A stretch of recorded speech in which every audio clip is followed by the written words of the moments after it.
The gunshot that tore through Noah Reed's side on that Tuesday afternoon wasn't meant for him. It was meant for a 6-year-old girl he'd never met. In 3 seconds, a widowed single father became a hero, a CEO's carefully controlled world shattered, and 2 broken families began their journey toward becoming whole again. This is the story of how one split-second decision in a neighborhood park changed 4 lives forever. I'm sharing this story from Denver, Colorado. Let me know in the comments where you're watching from. I'd love to see how far this story reaches. The September sun hung low over Riverside Park, painting long shadows across the worn grass where Noah Reed sat on a weathered bench, his work boots still dusty from the construction site he'd just left. His eyes tracked his 7-year-old son Max as the boy dribbled a soccer ball between orange cones, his tongue poking out in concentration, the same expression Sarah used to make when she was focused on something important. God, Sarah. Even after 18 months, the ghost of her still caught him off guard in these quiet moments. The way Max tilted his head when he laughed, the determined set of his jaw when he missed a goal, all of it was Sarah living on in their son. Dad, watch this. Max called out, setting up for what he'd dramatically dubbed his super strike. Noah forced a smile, pushing down the familiar ache. Show me what you've got, buddy. The ball sailed wide, bouncing off the chain-link fence with a metallic rattle. Max's shoulders slumped for a moment before he jogged after it, already plotting his next attempt. That resilience that was all Noah. At least he'd given the kid something useful. The park was unusually quiet for a Tuesday afternoon. Most families wouldn't arrive until after 5 when the heat broke and the after-school programs let out.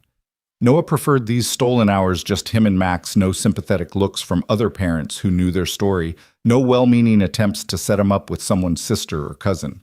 Just a father and son finding their rhythm in a world that had tilted off its axis.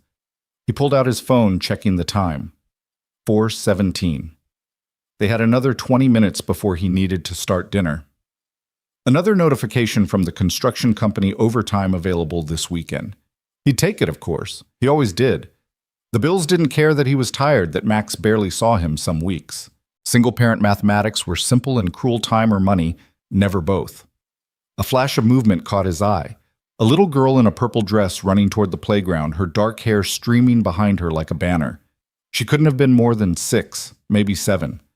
Something about her carefree sprint made Noah's chest tighten. Sarah would have loved to see Max with a little sister, had talked about it endlessly during those last months before the cancer took her voice, then her strength, then everything else. The girl climbed the playground's rope ladder with surprising agility, her laughter carrying across the park like wind chimes. Noah noticed she was alone, unusual for a child that young. He scanned the park, looking for a parent, a nanny, anyone. There, a woman in a charcoal business suit sitting on a bench near the playground, her attention buried in her phone, fingers flying across the screen.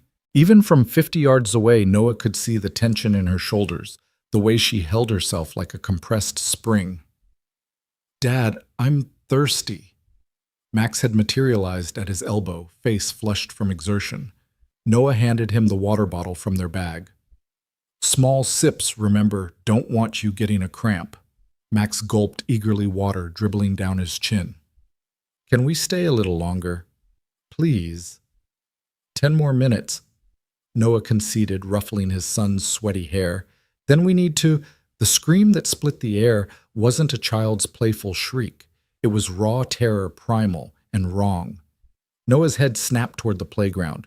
The woman in the suit had leaped to her feet, her phone tumbling forgotten to the ground. But she was 40 yards away, and the man who had emerged from behind the playground equipment was already moving toward the little girl in purple. Time dilated, each second stretching like taffy. The man wore a gray hoodie despite the heat his face obscured. His right hand emerged from his pocket, and even from this distance, Noah recognized the dull metal gleam of a handgun. The little girl stood frozen at the top of the slide, her mouth open in a silent scream. Noah didn't think. Thinking would have killed her.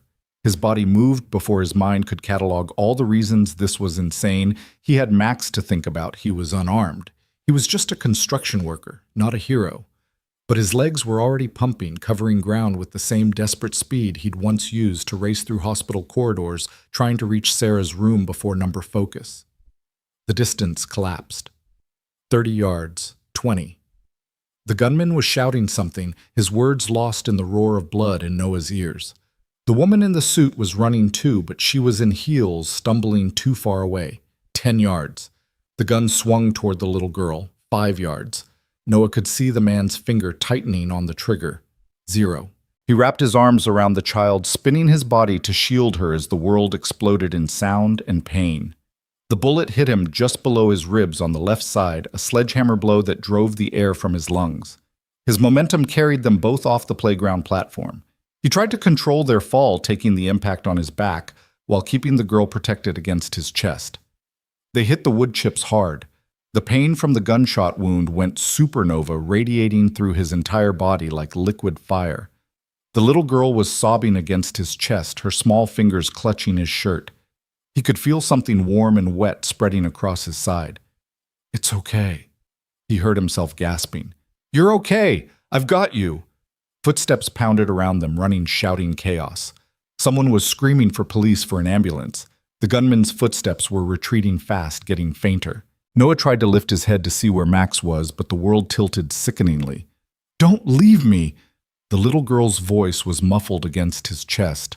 "Please don't leave me." Small hands pressed against his face, and Noah forced his eyes to focus. The girl's face was inches from his, her dark eyes wide with terror. She couldn't have been more than 6, with delicate features and a small scar on her chin. Tears had carved clean tracks through the dirt on her cheeks. "I'm not going anywhere," Noah lied, tasting copper in his mouth.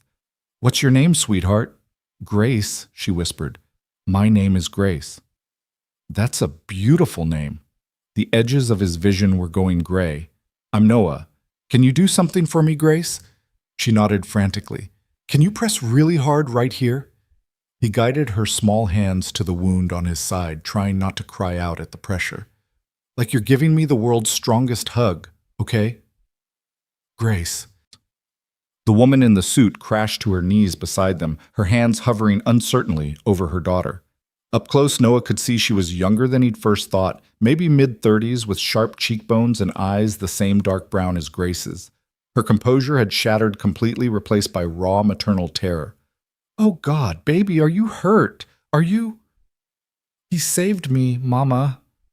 Grace said, her hand still pressed against Noah's wound. "The bad man was going to hurt me, and he saved me." The woman's eyes locked onto Noah's, and in them he saw a complexity of emotions that defied description. Gratitude, horror, desperation, something else he couldn't name.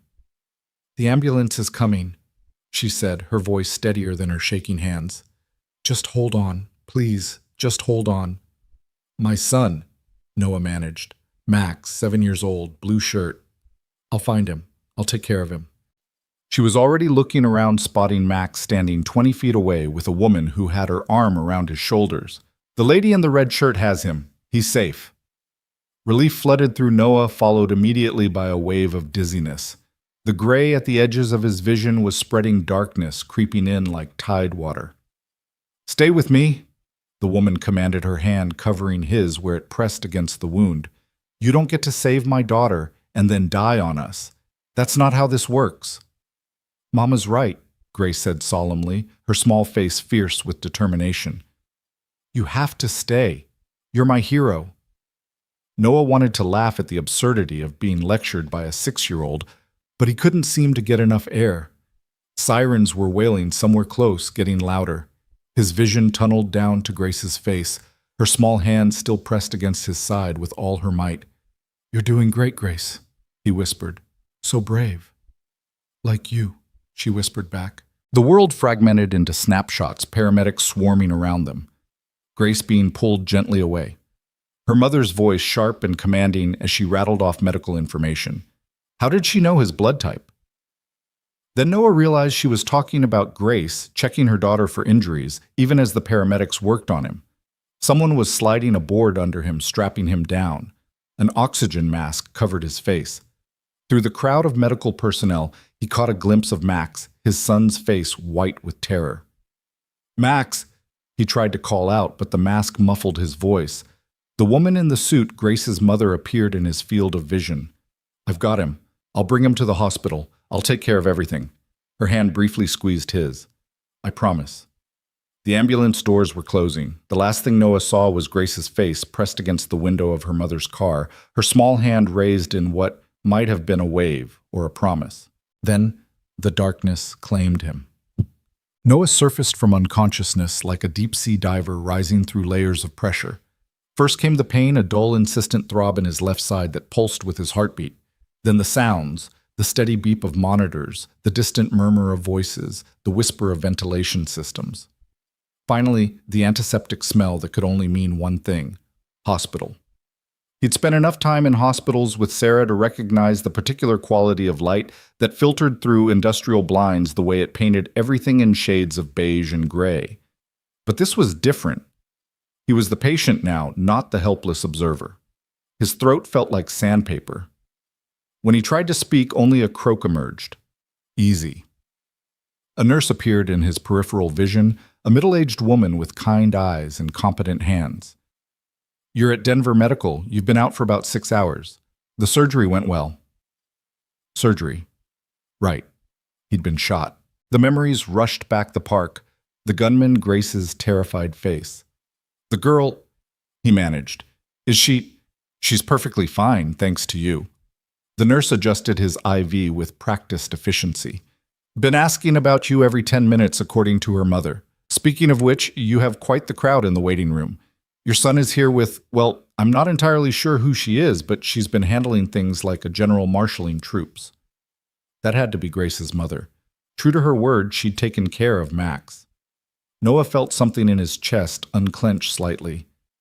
"Can I see my son?" "Let me check with the doctor, but I think we can arrange a short visit.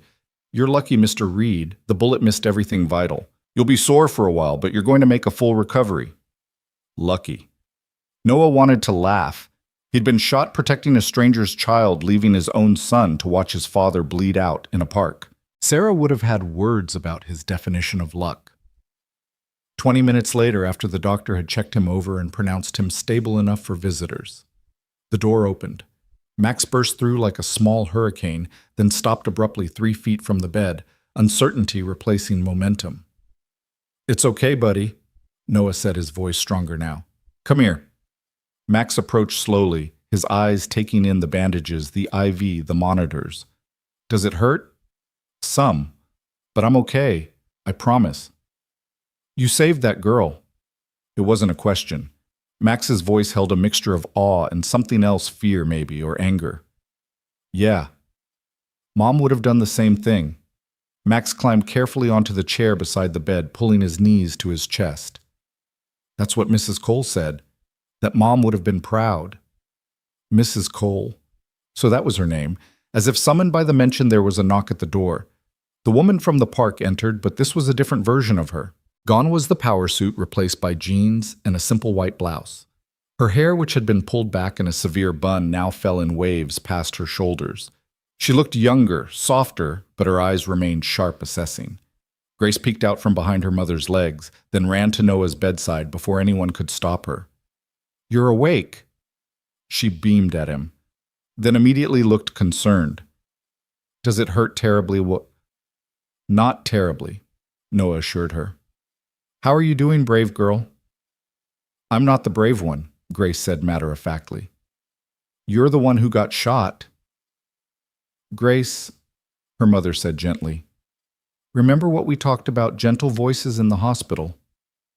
"Sorry, Mama." Grace's voice dropped to an exaggerated whisper. "Thank you for saving me, Mr. Noah." "You're welcome, Grace." Mrs. Cole moved closer, and Noah could see the exhaustion written in the lines around her eyes, the way her hands trembled slightly before she clasped them together. "I'm Alexandra Cole," she said formally, then seemed to catch herself. "Alex, She stopped, took a breath. "I don't know how to thank you.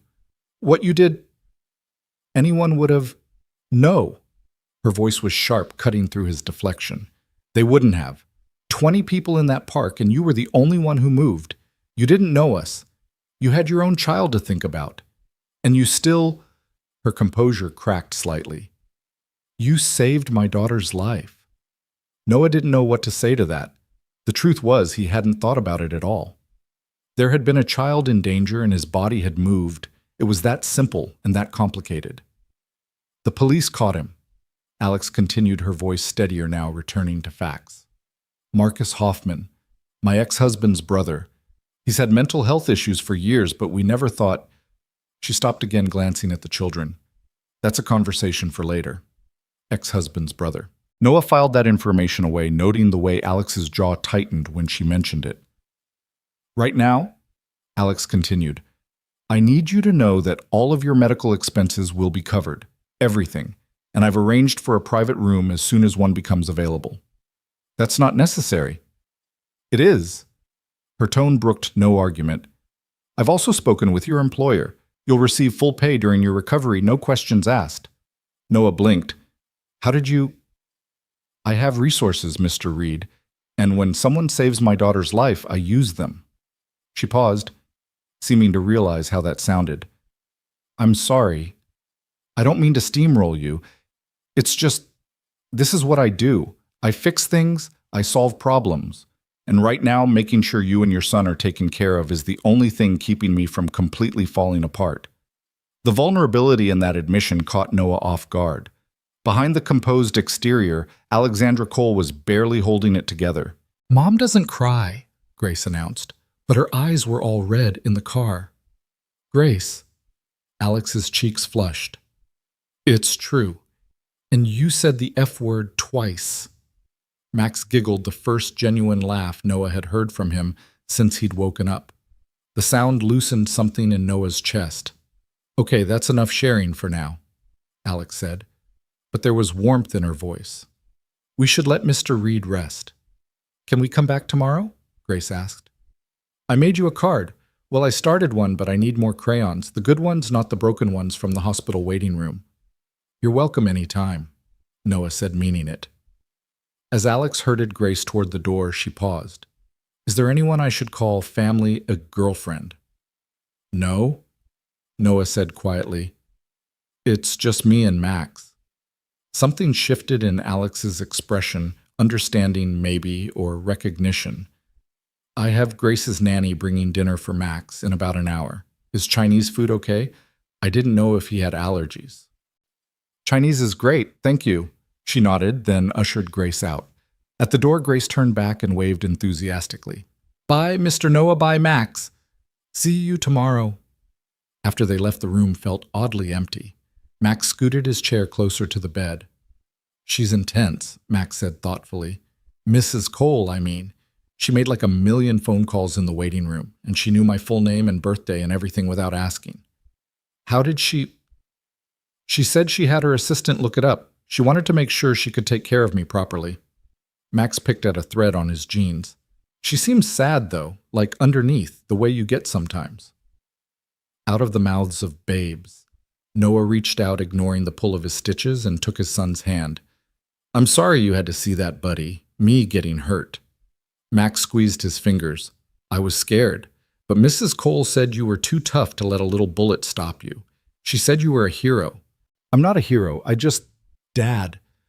Max's voice was serious, too old for his 7 years. You saved a little kid. That's literally the definition of a hero. Even I know that. Before Noah could respond, his phone buzzed on the bedside table. Max handed it to him. The screen showed dozens of missed calls and messages. Word had gotten out, apparently. His foreman, wondering what the hell had happened. Neighbors, parents from Max's school, 3 calls from a number he didn't recognize with a Colorado Springs area code. You're famous, Max said, peering at the screen. Jimmy's mom texted like 6 times. Famous. Great. That was exactly what he needed: more attention, more sympathy, more people looking at him and Max like they were broken things that needed fixing. But as Noah scrolled through the messages, he noticed something else. Offers of help. People wanting to bring meals, watch Max, whatever they needed. Community. Something he'd held at arm's length since Sarah died, too proud or too hurt to accept.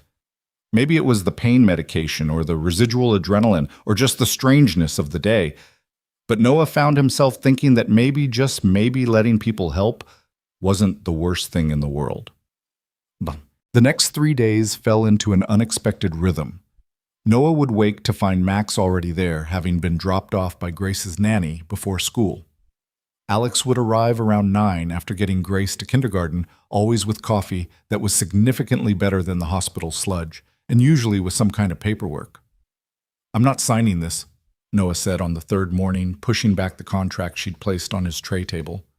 "You haven't even read it," Alex pointed out, sipping her own coffee with the casual elegance of someone who had never spilled anything in their life. "I don't need to. I can see the number at the bottom. $100,000 is not a reasonable compensation for saving my daughter's life." Alex's eyebrow arched. "I disagree. It's too much. It's not enough, but my lawyer said anything more would look suspicious to the IRS. Noah stared at her. "You're serious?" "I'm always serious about money, Mr. Reed. It's one of my character flaws, according to my ex-husband, among many others." There it was again, that flash of vulnerability quickly covered by dry humor. Noah was starting to recognize the pattern. Alexandra Cole was a fortress of competence, with hairline cracks she constantly worked to seal. "I can't accept this." "Then donate it to charity. Set up a college fund for Max. Paper your walls with it. I don't care what you do with it, but I need you to take it." "Why?" Alex set down her coffee and really looked at him. In the morning light from the window, he could see the exhaustion she was hiding beneath carefully applied makeup.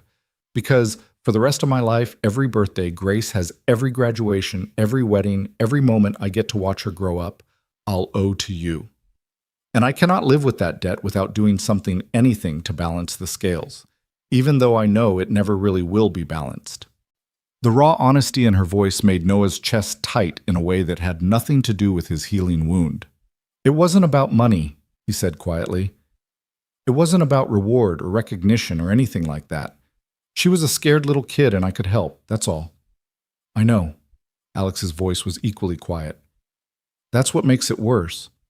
You didn't know she was my daughter. You didn't know I had the means to reward you. You just acted because that's who you are. Do you have any idea how rare that is?" Before Noah could answer, the door burst open. Grace ran in, followed by Max, both of them giggling about something. "Mr. Noah, look." Grace thrust a piece of paper at him. It was a drawing of what appeared to be him in a cape standing in front of a playground. "I made you a superhero picture, that's you, and that's me, and that's the bad guy running away because he's scared of you." "It's awesome," Noah said, meaning it. "Thank you, Grace." "I helped with the cape," Max added proudly, "because all superheroes need capes." "No capes," Grace said dramatically. "Haven't you seen The Incredibles? Capes are dangerous?" As the kids devolved into a heated debate about superhero costume safety. Alex moved closer to Noah's bed. "There's something else," she said quietly. "The man who shot at Grace Marcus, he's been denied bail, but there will be a trial. You'll need to testify." Noah nodded. He'd expected as much. "I'll make sure you have the best legal support," Alex continued, "and protection if needed. Marcus has issues. His family is complicated. Your ex-husband's family." "Yes." The word came out clipped. "Richard and I have been divorced for 2 years, but his family still blames me for it, for taking Grace away from them. Marcus in particular never accepted the divorce. He has a history of mental illness, stopped taking his medication about 6 months ago. We had a restraining order, but restraining orders don't stop bullets." "No, they don't." Alex wrapped her arms around herself, a gesture that made her look suddenly fragile. "I should have been watching more carefully. I knew he'd been escalating. There had been letters, threats. I hired security for the house for Grace's school, but I thought a public park in the middle of the day would be safe." "You couldn't have known." "Couldn't I? I'm supposed to protect her. That's my job. And I failed." "You didn't fail. You can't control everything." Alex laughed, but there was no humor in it. "That's what my therapist says. I'm not very good at believing it." Noah understood that feeling intimately. The crushing weight of responsibility, the constant second-guessing, the what-ifs that haunted 3 a.m. thoughts. He'd felt it every day since Sarah's diagnosis, wondering if he'd pushed hard enough for second opinions, if he'd researched enough treatments, if he'd failed her by not being able to save her. "Grace is safe," he said firmly. "That's what matters. Thanks to you. Thanks to both of us. You raised a smart kid who knew to scream for help. You were there watching her. The system worked." Alex studied him for a long moment. You're very kind, Mr. Reed. Noah, please. We've bled together more or less. I think that puts us on a first-name basis. That earned him a small, genuine smile. Noah, then. Mom, can Grace come to our house sometime? Max interrupted. I want to show her my Lego city. Can I? Mama, please? Grace bounced on her toes. Alex glanced at Noah, who shrugged. Fine by me. We'll see, Alex said in that universal parent tone that meant probably, but I need to think about it first. A knock at the door interrupted whatever Grace was about to say. A man in a suit entered expensive suit. Noah noted the kind that cost more than he made in a month. Alexandra, we need to discuss the Marshall contract. The man stopped, taking in the scene. I apologize. I didn't realize you were still here. David, this is Noah Reed, Alex said, her tone shifting to something more professional. Noah David Chen, my CFO. David's eyes widened slightly. The man from the news. You saved Grace. The news. Noah groaned internally. He'd managed to avoid most of the coverage, but Max had mentioned something about a story on Channel 9. David, we can discuss the Marshall contract this afternoon, Alex said firmly. I'll be in the office by 2. Of course, David nodded to Noah. It's an honor to meet you, Mr. Reed. What you did was extraordinary. After David left, Alex checked her phone and sighed. I have to go. Board meeting in an hour. On a Saturday? Emergency session. The Marshall contract David mentioned, it's a potential acquisition, $300 million. She said it casually like it was grocery money. Noah tried not to let his shock show. He knew Alex was wealthy, the designer clothes and easy authority had made that clear, but $300 million was a different level entirely. What exactly does your company do? Tech development, mostly AI and machine learning applications for healthcare. Alex gathered her things, then paused. Actually, that gives me an idea. Do you have any experience with facilities management? I've been in construction for 15 years. Why? We're expanding our Denver campus. I need someone to oversee the construction and then transition to managing building operations, someone I can trust. She pulled out a business card, writing something on the back. Think about it. The salary would be, competitive. Before Noah could respond, she was ushering the kids toward the door, promising Grace they could come back tomorrow. Noah looked at the card. Alexandra Cole, CEO, Cole Technologies. On the back, she'd written a number that made his head spin. It was more than double what he made now, with benefits that probably included actual health care instead of the bare minimum plan he currently had. He set the card aside. He couldn't think about that now. Taking charity was one thing, but taking a job he hadn't earned. That was something else entirely. The afternoon stretched quiet after the morning's chaos. Max had been picked up by Grace's nanny for a play date, something that would have seemed impossibly surreal a week ago. Noah dozed fitfully, his dreams a mixture of memory and medication. Sarah in a hospital bed. Grace's terrified face, the sound of the gunshot echoing endlessly. He woke to find someone new in his room. An elderly woman with silver hair pulled back in an elegant bun, wearing a cardigan that probably cost more than his monthly rent. She was sitting in the visitor's chair, hands folded over a designer purse, watching him with sharp blue eyes. Mr. Reed, I'm Eleanor Cole, Alexandra's mother. Noah struggled to sit up straighter, wincing at the pull of his stitches. Mrs. Cole? Eleanor, please. I apologize for the ambush, but I wanted to meet you without the circus that seems to follow my daughter everywhere she goes. There was something in her tone, not quite criticism, but a gentle exasperation that spoke of long familiarity with Alex's intensity. She means well, Noah said, feeling oddly compelled to defend Alex. Eleanor's smile was knowing. She does. She also has a tendency to overwhelm people with her good intentions. I wanted to make sure you weren't feeling railroaded. I appreciate the concern, but I'm fine. A week ago you were a single father working construction, minding your own business. Now you're a hero in the news. My daughter is trying to reorganize your entire life, and you're lying in a hospital bed with a hole in your side. That's quite a lot to process. Noah couldn't argue with that. Eleanor leaned forward slightly. May I ask you a personal question? Sure. Your wife, how long has she been gone? The question caught him off guard. 18 months. Cancer. I'm sorry, that must have been devastating for you and your son. It was. Eleanor nodded slowly. My husband died 6 years ago. Heart attack at his desk. He was like Alexandra, working constantly, trying to control everything, including his own mortality. She inherited that from him along with the company. She built the company herself, didn't she? She built it into what it is now. Richard, her ex-husband, he never understood that. He wanted a trophy wife who would host dinner parties and serve on charity boards. Alexandra wanted to change the world. Eleanor's expression softened. The divorce was ugly. Richard's family has money, old San Francisco banking money, and they used every connection they had to try to take Grace away from her. But Alex won. She did. But it cost her.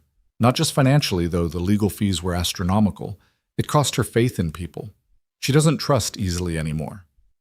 Eleanor fixed him with those sharp eyes, which is why what you did means more than you probably realize. You showed her that there are still good people in the world, people who do the right thing without calculating the cost or benefit.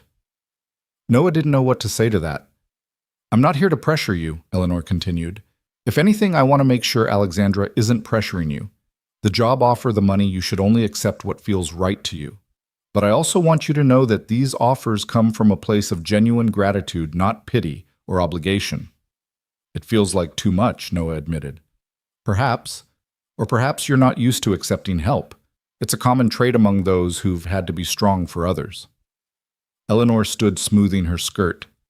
Your son is a delightful boy, by the way. He and Grace have become quite inseparable these past few days. Max doesn't make friends easily, neither do I, honestly. Neither does Alexandra. Perhaps that's something you all have in common. Eleanor moved toward the door, then paused. Read Noah. Let me leave you with one thought. Sometimes life takes everything from us, and we learn to live with less. We become experts at survival. But when life offers us something back, we often don't know how to accept it. We've forgotten that we deserve good things too. After she left, Noah lay staring at the ceiling, thinking about her words. He'd become so accustomed to struggling, to doing everything alone, that the idea of accepting help felt foreign, almost threatening. But what if Eleanor was right? What if he was so focused on surviving that he'd forgotten what it felt like to actually live? Molkin. That evening, just as the sun was painting the sky in shades of orange and pink, Alex returned. She looked different, tired, her professional armor discarded. She wore jeans and an old Stanford sweatshirt, her hair pulled back in a messy ponytail. I know visiting hours are over, she said, hovering in the doorway. I can go if... It's fine. Come in. She entered carrying a paper bag that smelled like Chinese food. I brought dinner. Figured hospital food must be getting old. You figured right. She unpacked containers, lo mein orange chicken spring rolls. It was enough food for 3 people. Hungry? Noah asked, amused. I haven't eaten since breakfast. The board meeting ran long. She pulled a chair closer to his bed, using the tray table as a makeshift dining surface. Do you mind if I... Please, eat. They ate in companionable silence for a few minutes. Noah was surprised by how comfortable it felt sharing a meal with this woman he barely knew. Your mother came by, he said eventually. Alex paused mid-bite. Of course she did. Let me guess she's psychoanalyzed you and delivered some profound life wisdom wrapped in subtle guilt. Something like that. I'm sorry, she means well, but she can be a bit much. Pot meat kettle. Alex looked startled, then laughed a real laugh. Not the controlled professional chuckle he'd heard before. Fair point. She was actually very kind. She wanted to make sure I wasn't feeling pressured. Are you feeling pressured? Noah considered the question. A little, but not in a bad way. More like, I'm not used to people wanting to help. I know the feeling. Alex picked at her food. After my divorce, I was so determined to do everything myself, prove I didn't need anyone. It took me a year to realize I was just making everything harder for myself and Grace. What changed? Grace started kindergarten. I was trying to be CEO, supervise a campus expansion fight, a custody battle, and make it to every school event. I missed her first field trip because of a board meeting. She didn't say anything, but I could see the disappointment in her eyes.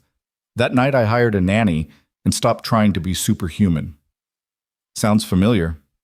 I missed Max's school play last year because I had to take an overtime shift. The look on his face, Noah trailed off.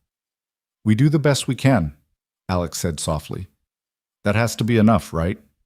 Does it feel like enough? Never.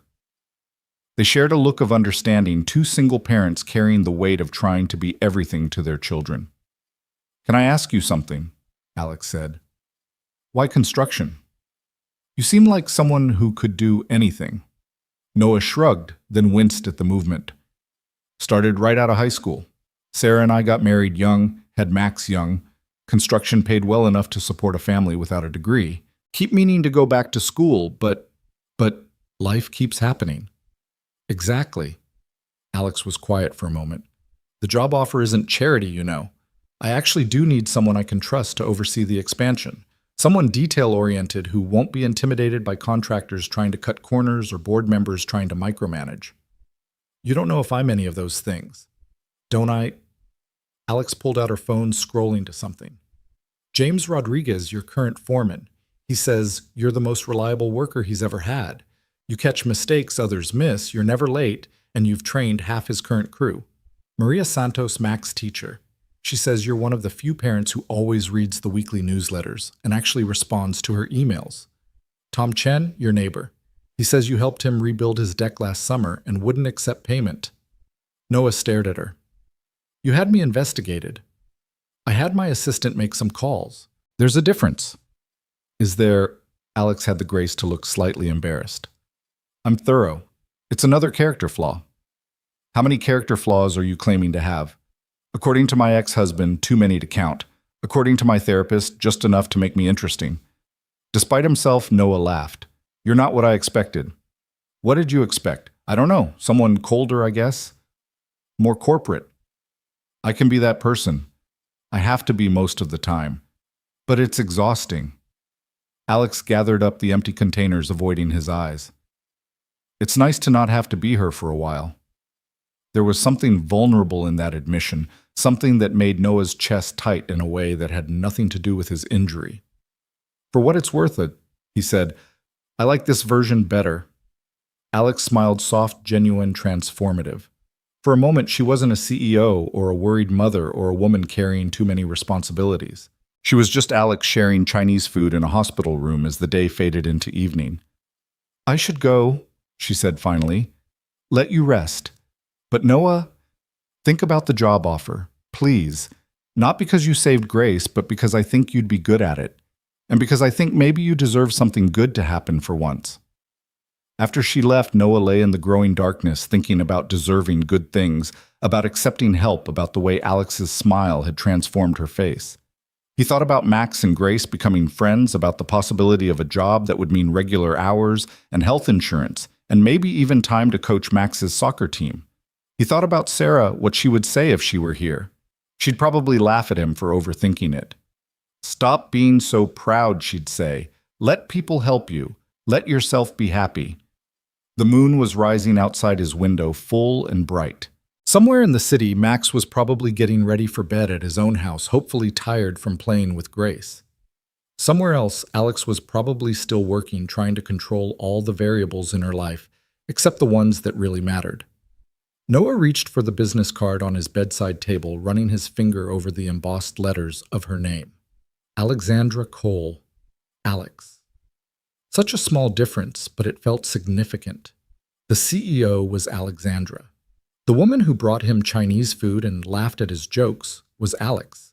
He made his decision then in the moonlit quiet of his hospital room. He would take the job. Not because he'd saved Grace, not out of gratitude or obligation, but because maybe, just maybe, it was time to stop simply surviving and start living again. Maybe it was time to believe he deserved good things. And maybe though he wasn't quite ready to admit it even to himself, it was because he wanted to see more of Alex, the real Alex, not the CEO, not the woman armored in designer suits and professional distance. The woman who ate Chinese food with her fingers and worried about being a good enough mother and smiled like sunrise when she let her guard down. It was a dangerous thought, one he pushed aside quickly. He'd saved her daughter. She was grateful. That was all this was. But as sleep finally claimed him, Noah found himself thinking about the way she'd said his name, soft and careful, like it was something worth handling gently. Tomorrow, he would be released from the hospital.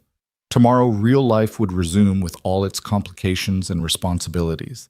But tonight, in this liminal space between his old life and whatever came next, Noah allowed himself to hope. It had been so long since he'd felt hope that he'd almost forgotten what it was like, that flutter in his chest that suggested maybe, just maybe, the best parts of his story weren't behind him after all. The moonlight painted silver squares on the hospital floor, and somewhere in the distance, a siren wailed another emergency, another life changing in an instant. But for now, in this moment, Noah Reed closed his eyes and let himself believe in the possibility of good things coming. He thought of Grace's fierce determination as she pressed her small hands against his wound, of Max's laugh when Grace made him smile, of Alex's vulnerability when she admitted she couldn't do everything alone. They were all broken in their own ways, him and Max, from loss, Alex and Grace, from betrayal and fear. But maybe Noah thought, as sleep pulled him under, broken things could sometimes fit together in new ways. Maybe they could make something different, something unexpected, something good. The last conscious thought he had was of Sarah, and for the first time in 18 months it didn't hurt. He could almost hear her voice warm with approval. "It's about time, Noah. It's about time." Outside, the city lived and breathed around the hospital, millions of lives intersecting and diverging, stories beginning and ending. But inside room 314, Noah Reed slept peacefully. His decision made his path forward suddenly surprisingly clear. Tomorrow would bring challenges. There would be reporters wanting his story, legal proceedings to navigate, a new job to learn, and the complicated dance of figuring out where he and Max fit into the lives of Alexandra and Grace Cole. But tonight, there was just the quiet certainty that he'd made the right choice, not just in that split second in the park when he'd chosen to save a little girl, but in this moment choosing to accept help, to embrace change, to open himself to the possibility that life after loss could still hold joy.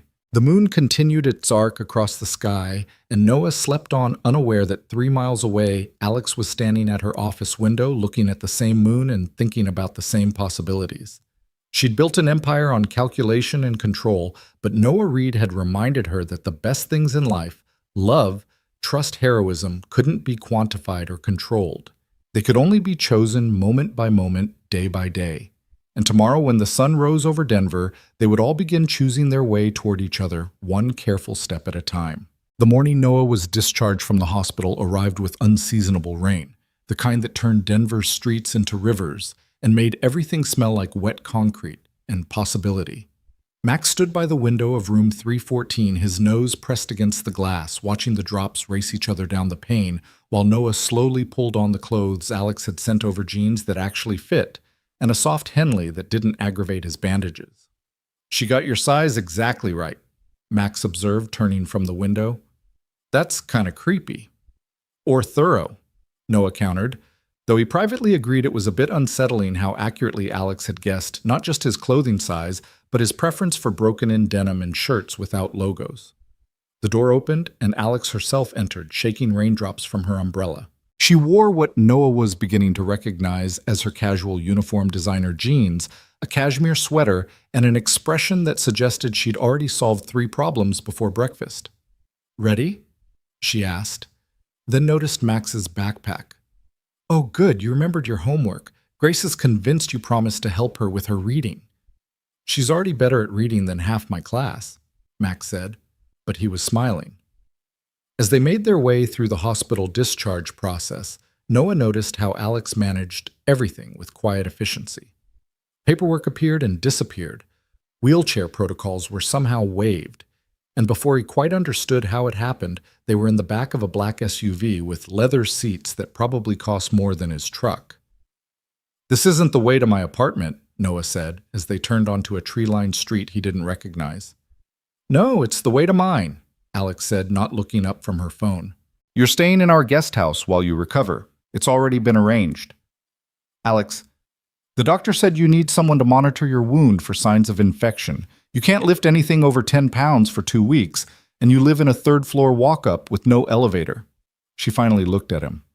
Unless you have a better solution. He didn't, and they both knew it.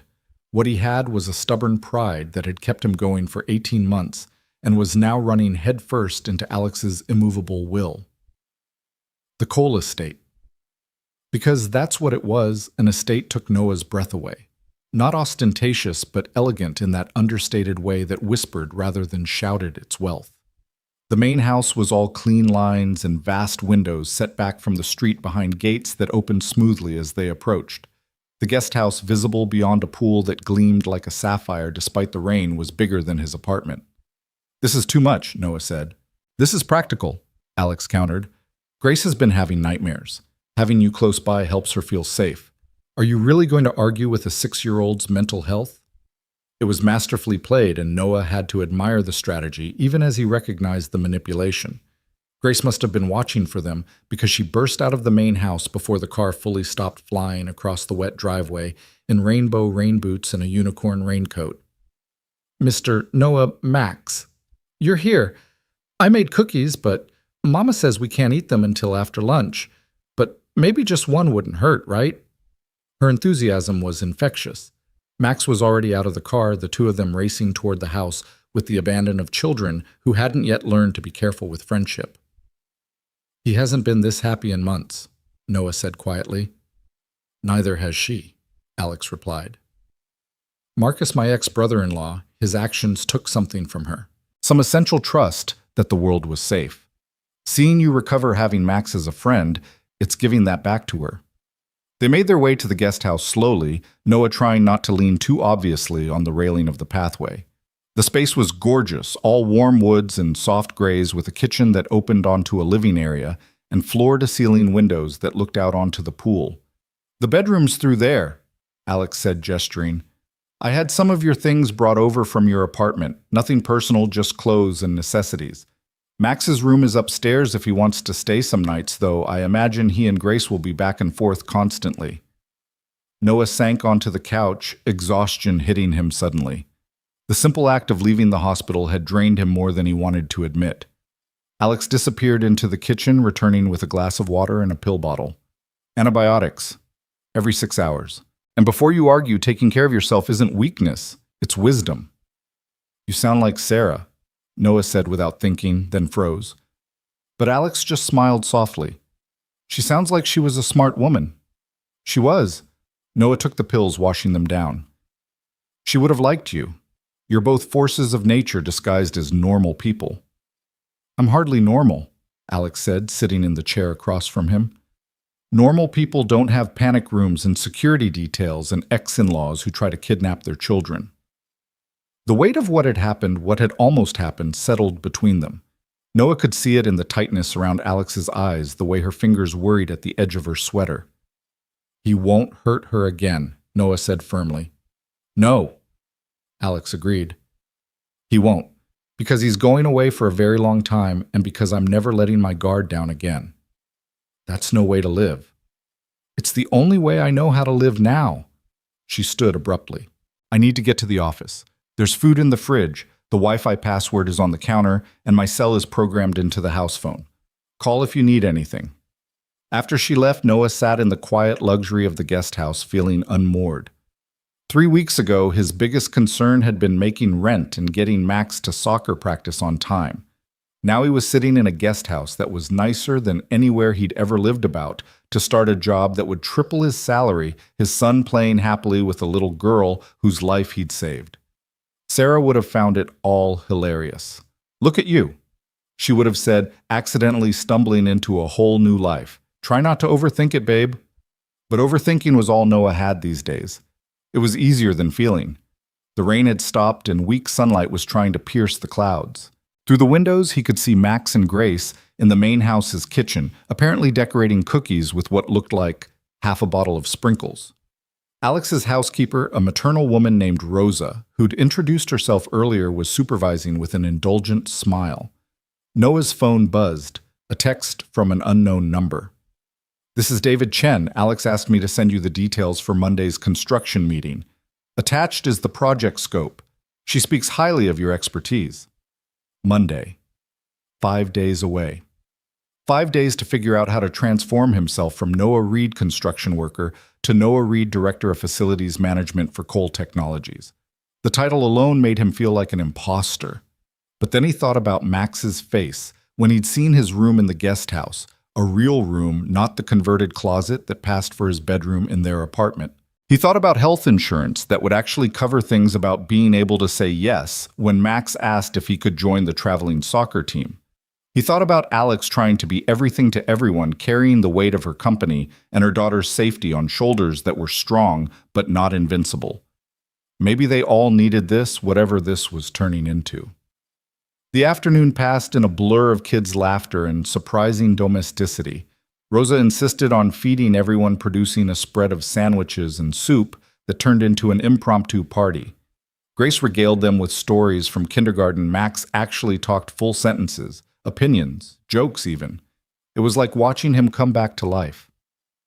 "Mr. Noah," Grace said suddenly, her face serious, "are you going to live here forever now?" "Not forever," Noah said carefully. "Just until I'm better. But what if I want you to stay forever? And Max, too." Max looked up hopefully, and Noah felt his heart crack a little.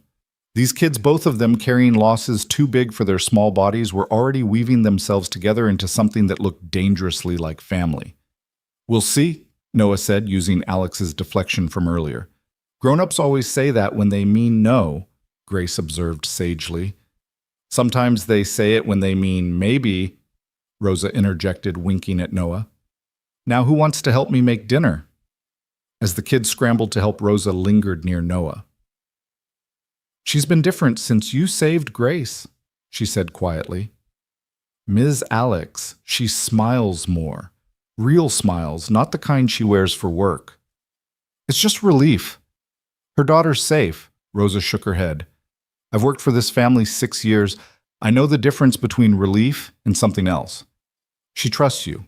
Do you know how rare that is?" Before Noah could respond, Rosa was following the kids, leaving him alone with thoughts he wasn't ready to examine. That evening, Alex returned from work looking frayed. Her usually perfect hair was escaping its twist, and there was a coffee stain on her silk blouse that she kept trying to hide with her blazer. "Rough day?" Noah asked from where he'd stationed himself on the couch, ostensibly reading but really watching the kids build an elaborate fort in the living room of the main house. "The Marshall acquisition is hemorrhaging money. My CFO thinks I'm being too aggressive with expansion, and someone leaked our quarterly projections to TechCrunch." She collapsed into a chair, kicking off her heels. "How was your day?" "Grace and Max built a cookie empire, destroyed it via consumption, then created a blanket fort that's apparently a secret base for fighting cookie-stealing dragons." Alex laughed, the sound transforming her face. "Sounds more productive than my day. Mama, look." Grace emerged from the fort. "We made you a throne." What followed was Alex being ceremoniously crowned Queen of Blanketland, complete with a construction paper crown that Max had decorated with surprising artistic skill. Watching her crawl into the fort designer suit and all to accept her royal duties, Noah felt something shift in his chest. This was dangerous territory. He was here because he'd saved her daughter, because he needed help recovering, because their kids had become friends. Adding anything else to that equation would complicate everything. But then Alex emerged from the fort with her hair completely disheveled, laughing at something Grace had whispered, and Noah realized it was already complicated. Had been from the moment she'd sat in his hospital room eating Chinese food like a normal person, instead of the untouchable CEO she presented to the world. Later, after the kids had been wrestled into pajamas and story time had stretched into 3 books instead of 1. Noah and Alex found themselves on the patio of the main house sharing a bottle of wine that probably cost more than his monthly grocery budget. "I don't usually drink," Alex said, staring at her glass. "Control issues, you know. But today you needed it. Today I wanted to walk into that board meeting and tell them all exactly what I thought of their risk-averse, small-minded approach to innovation." She took a sip. "But I didn't. I smiled and presented data and played the game." "Why?"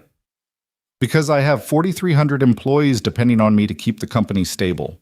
Because I have Grace to think about. Because being right isn't the same as being effective." Noah understood that calculus intimately. How many times had he wanted to tell his foreman exactly what he thought of the corner cutting and favoritism? But he'd kept quiet because Max needed stability more than Noah needed to be right. "It's exhausting," he said, "being responsible all the time." "Exhausting," Alex agreed. "Sarah, did she work?" "She was a teacher, 3rd grade. She loved it, loved the kids, loved the chaos of it all. She was diagnosed the summer before Max started kindergarten. She tried to keep working, but—" Noah trailed off, lost in the memory of Sarah trying to hide her exhaustion, pretending the chemo wasn't destroying her from the inside out. "How long was she sick?" 14 months from diagnosis to— He couldn't say it even now. "The doctors gave her 6 months initially. She fought for every extra day." "For you and Max?" "Yeah." Noah stared at his wine.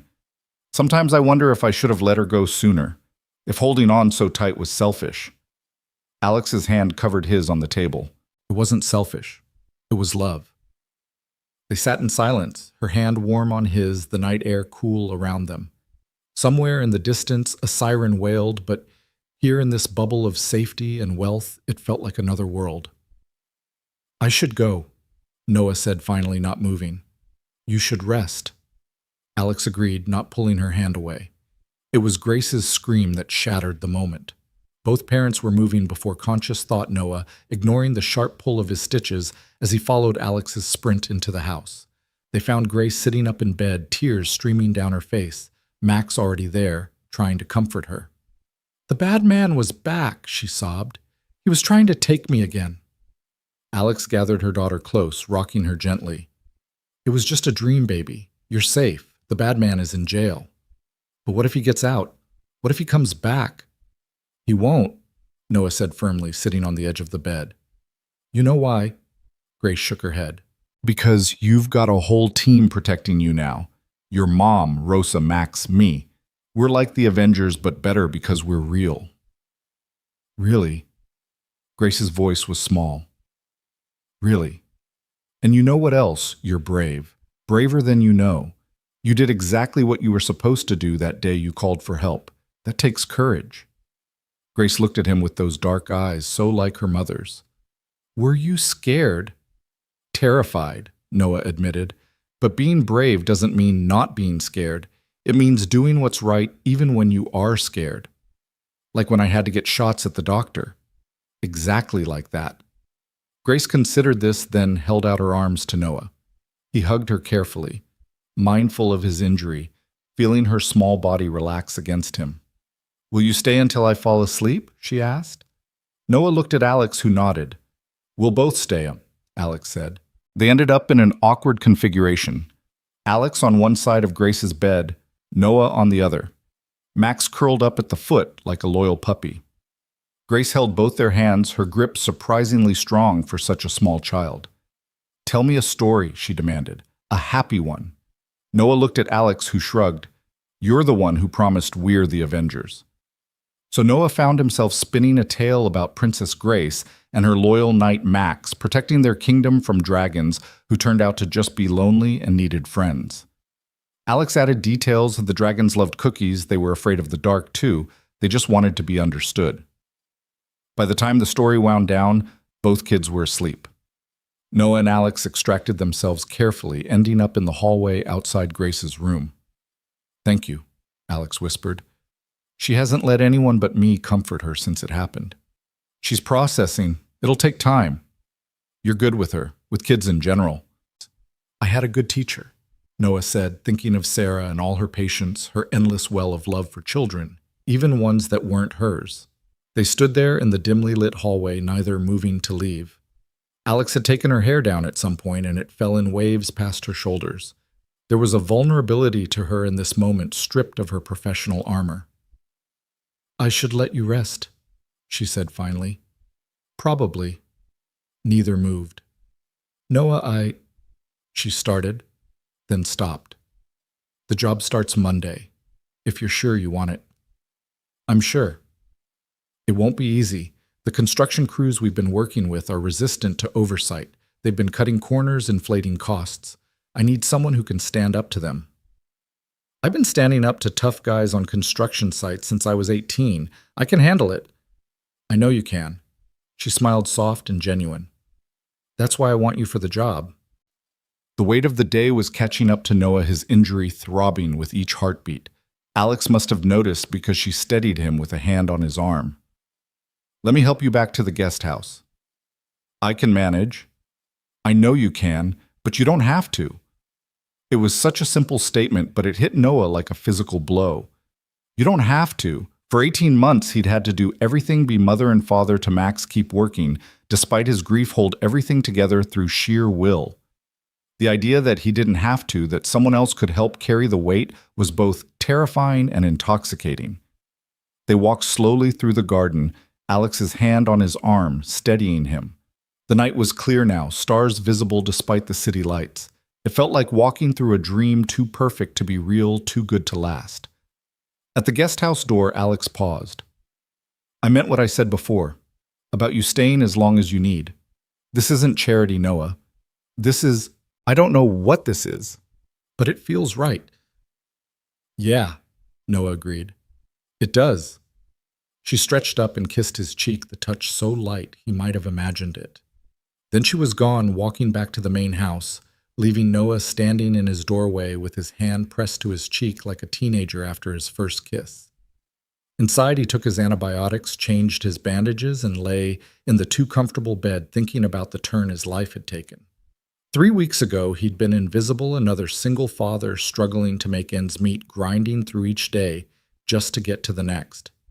Now he was here in this impossible place, with these impossible people who were quickly becoming essential to him. His phone buzzed. A text from Alex. Thank you for tonight, for being there for Grace, for being there for both of us. He typed back, always. It was a dangerous promise, one he shouldn't make. But as he lay there in the darkness, listening to the unfamiliar sounds of this new place that was starting to feel like home, Noah realized he meant it. The next few days fell into a rhythm that felt both foreign and natural.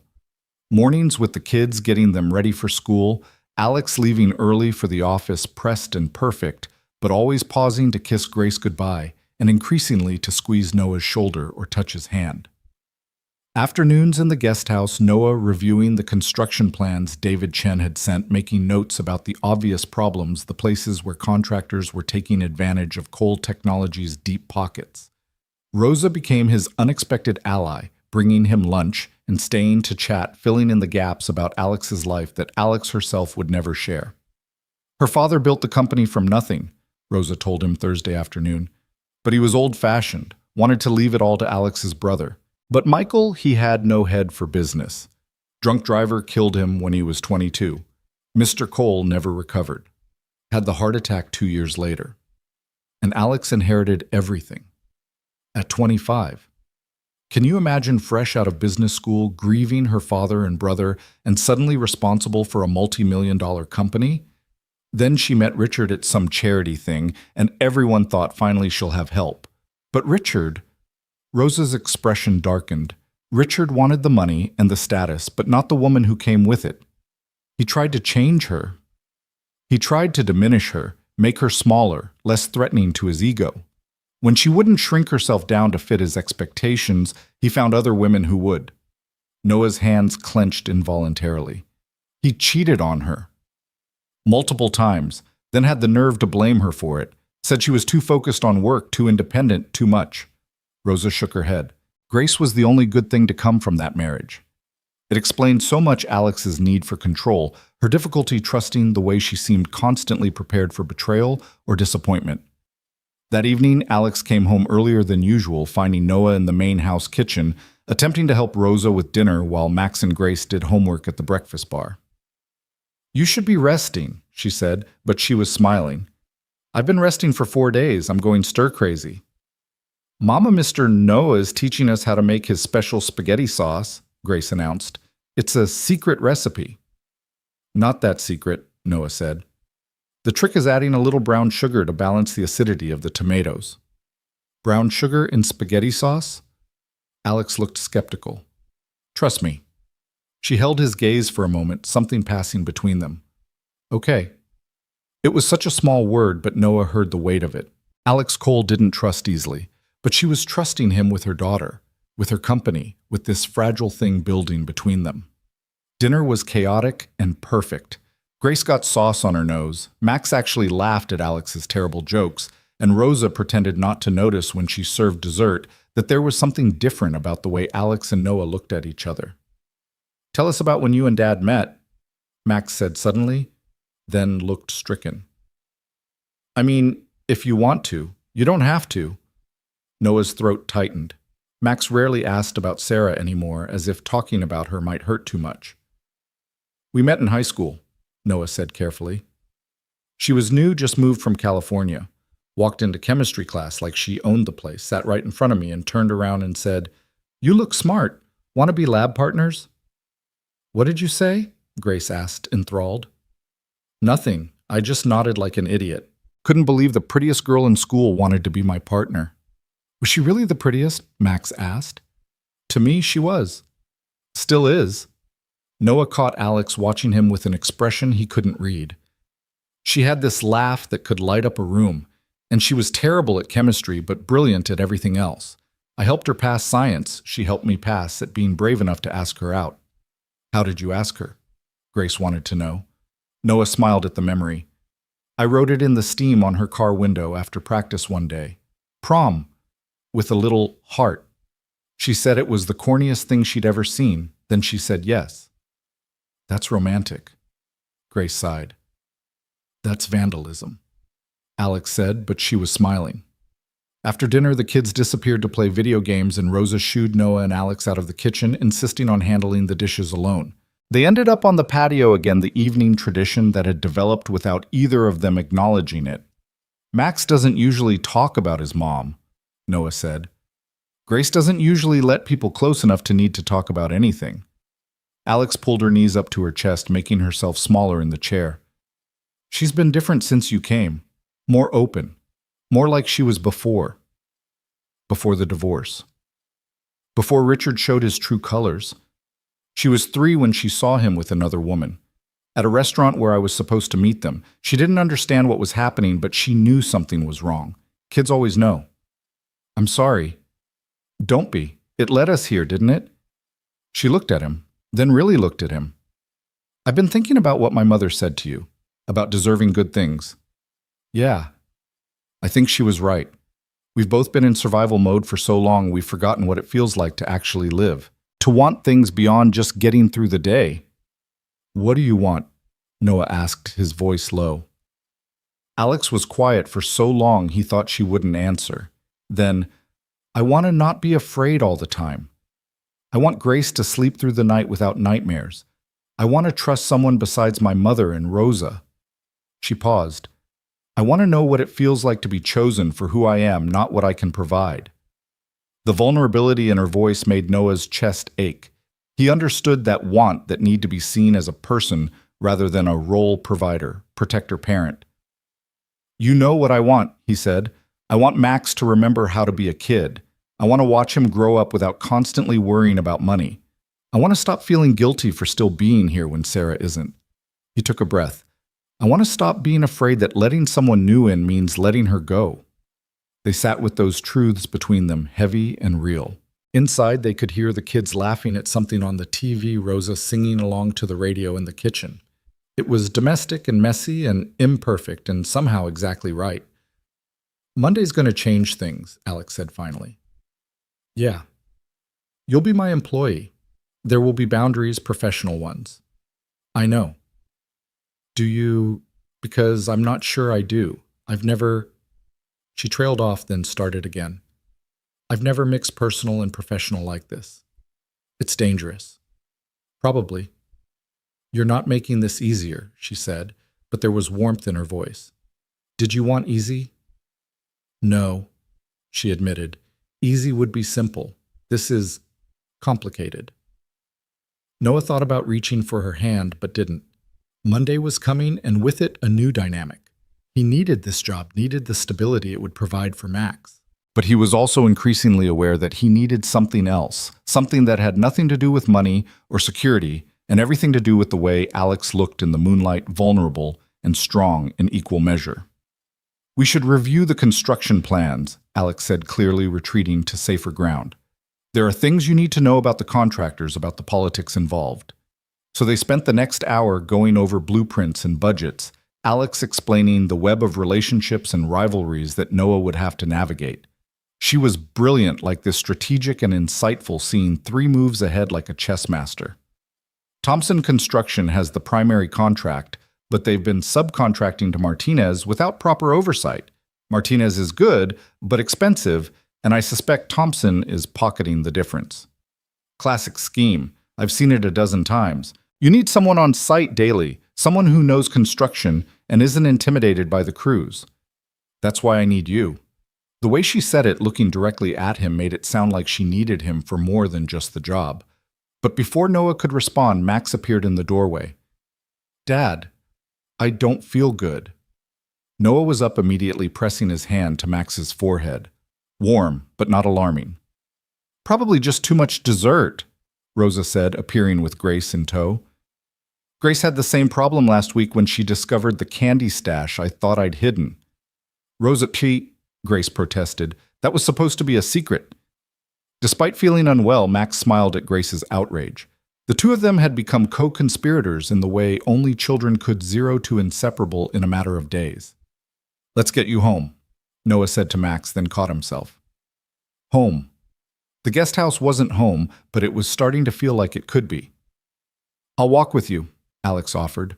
They made their way slowly across the garden, Max leaning against Noah. Alex carrying Max's backpack. It was such a simple thing, but it felt significant, this small act of shared caretaking. At the guest house, Alex helped get Max settled on the couch with water and crackers, while Noah found the thermometer. Normal temperature, just an upset stomach, as Rosa had predicted.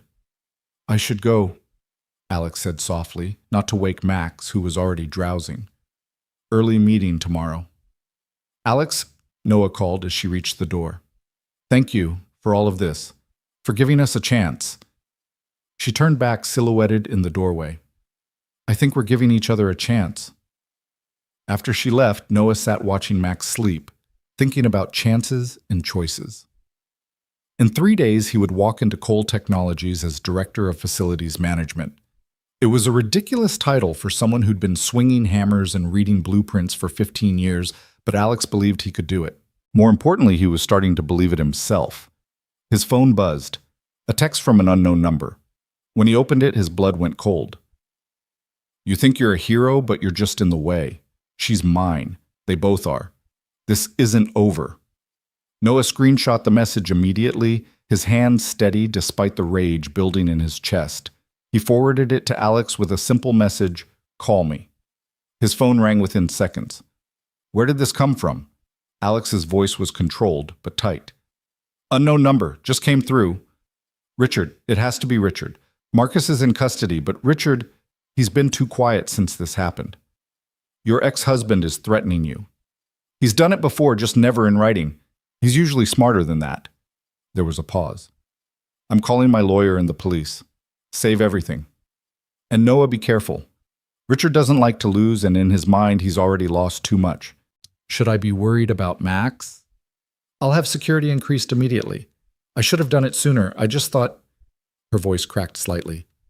I thought it was over. It's not your fault. Isn't it? I brought you into this mess, you and Max. If something happens... Nothing's going to happen, Noah said firmly.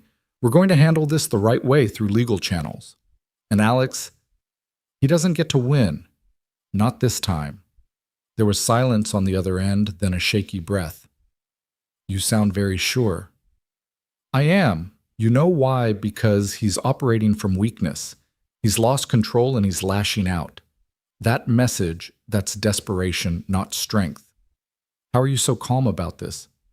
Noah looked at Max sleeping peacefully, despite his upset stomach, unaware of the storm brewing around them. Because I've already lost everything once.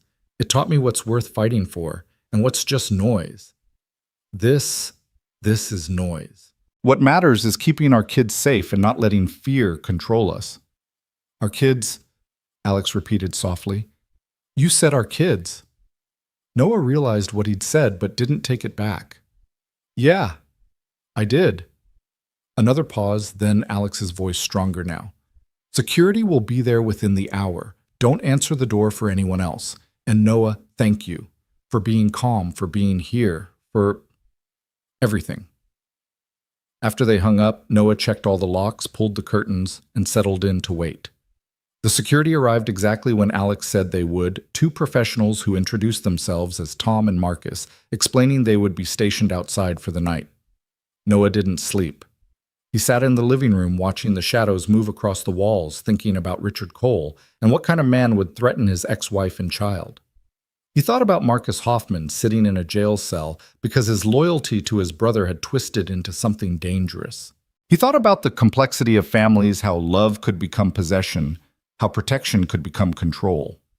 Mostly, though, he thought about Alex and Grace Max and himself and how they were becoming something together, not quite a family yet, but something that threatened people like Richard who needed to own rather than love. The sun was just beginning to lighten the sky when his phone buzzed again. Alex. Police have Richard for questioning. His lawyer is already there, but the text came from a phone registered to him. Stay inside today. I'm working from home. Noah smiled despite everything. Alex Cole, CEO of a multi-million-dollar company, was working from home to make sure they were safe. It was protective and probably excessive and exactly what Sarah would have done. Max stirred on the couch where he'd migrated during the night, not wanting to be alone in his room. Dad, is everything okay? Everything's fine, buddy. Just watching the sunrise. Can we have pancakes? Sure, but you're helping. As they moved into the kitchen, Noah caught sight of Tom through the window, alert and watchful. The world had become more dangerous overnight, but also somehow more precious. They had something worth protecting now, something worth fighting for. And Noah would be damned if he'd let anyone take it away. The smell of pancakes filled the guesthouse kitchen as Noah flipped another golden disc onto the growing stack. Max sat at the counter, meticulously arranging blueberries into a smiley face on his plate, seemingly unbothered by the security presence outside or the tension that had permeated the night. Children had a remarkable ability to normalize chaos, Noah thought, watching his son carefully pour syrup into perfect squares on his pancake grid. Can Grace come over? Max asked through a mouthful of breakfast. We were going to work on our science project. Let me check with her mom. Noah reached for his phone just as a knock came at the door. Through the window, he could see Alex and Grace, the little girl, bouncing impatiently while her mother spoke with Tom, the security guard. Grace burst through the door the moment Noah opened it, already chattering about their project involving volcanoes and lots of explosion stuff, while Alex followed more slowly, carrying a laptop bag and looking like she'd had about as much sleep as Noah. Coffee, Noah offered, already moving toward the machine. Please, strong enough to wake the dead. She settled at the counter, pulling out her laptop while the kids disappeared upstairs to Max's room. Richard's lawyer got him released an hour ago, claims the phone was stolen, that someone is setting him up. Do you believe that? Not for a second, but Richard's smart. He knows how to play the system, how to create reasonable doubt. She accepted the coffee, gratefully wrapping her hands around the mug. My lawyer thinks we need more evidence. The text alone isn't enough for a restraining order, not with his connections. Noah felt the familiar burn of frustration that came with systemic injustice. Money and influence creating shields that ordinary people could never afford. But before he could voice his anger, Alex's phone rang. Chen, what is it? Her face paled as she listened. How much? A pause. And the security footage. Another pause. I'll be there in 20 minutes. She hung up her hands, trembling slightly. There was a break-in at the Cole Technologies construction site last night. Someone destroyed 3 months of work-damaged equipment worth over $2 million. Richard, the timing is suspicious, but... She shook her head. This is sophisticated, professional. Richard's many things, but he's not one to get his hands dirty. So he hired someone. Probably, but proving it... She stood gathering her things. I need to go assess the damage. Can you... Go. The kids will be fine here. Security's outside, and I'll keep them busy. Alex hesitated, then moved closer, her hand touching his arm. Your official start date isn't until Monday, but you need me there now. I get it. Let me check with Rosa about watching the kids. 20 minutes later, Noah found himself in Alex's SUV, heading toward the construction site, while Rosa entertained Max and Grace with cookie making at the main house. His side pulled with every bump in the road, a reminder that he was only a week out from being shot. But the adrenaline of the situation overrode the pain. The damage was worse than Alex had described. The new framework for the building's east wing had been systematically destroyed, cut through with what looked like industrial saws. Concrete had been poured over exposed electrical systems, rendering thousands of dollars of wire useless. Equipment had been smashed with deliberate precision. This wasn't random vandalism, Noah said, examining the cuts in the steel beams. This is someone who knew exactly where to hit to cause maximum damage with minimum time on site. David Chen stood nearby, speaking rapidly into his phone, while Alex surveyed the destruction with the contained fury of someone calculating revenge in spreadsheet columns. Mr. Reed, a familiar voice made Noah turn. James Thompson, owner of Thompson Construction, approached with a smile that didn't reach his eyes. Heard you were joining the coal team. Interesting career move. James. Noah kept his voice neutral. He'd worked for Thompson 5 years ago, had left when he'd discovered the man was charging clients for materials that never made it to job sites. Shame about the damage.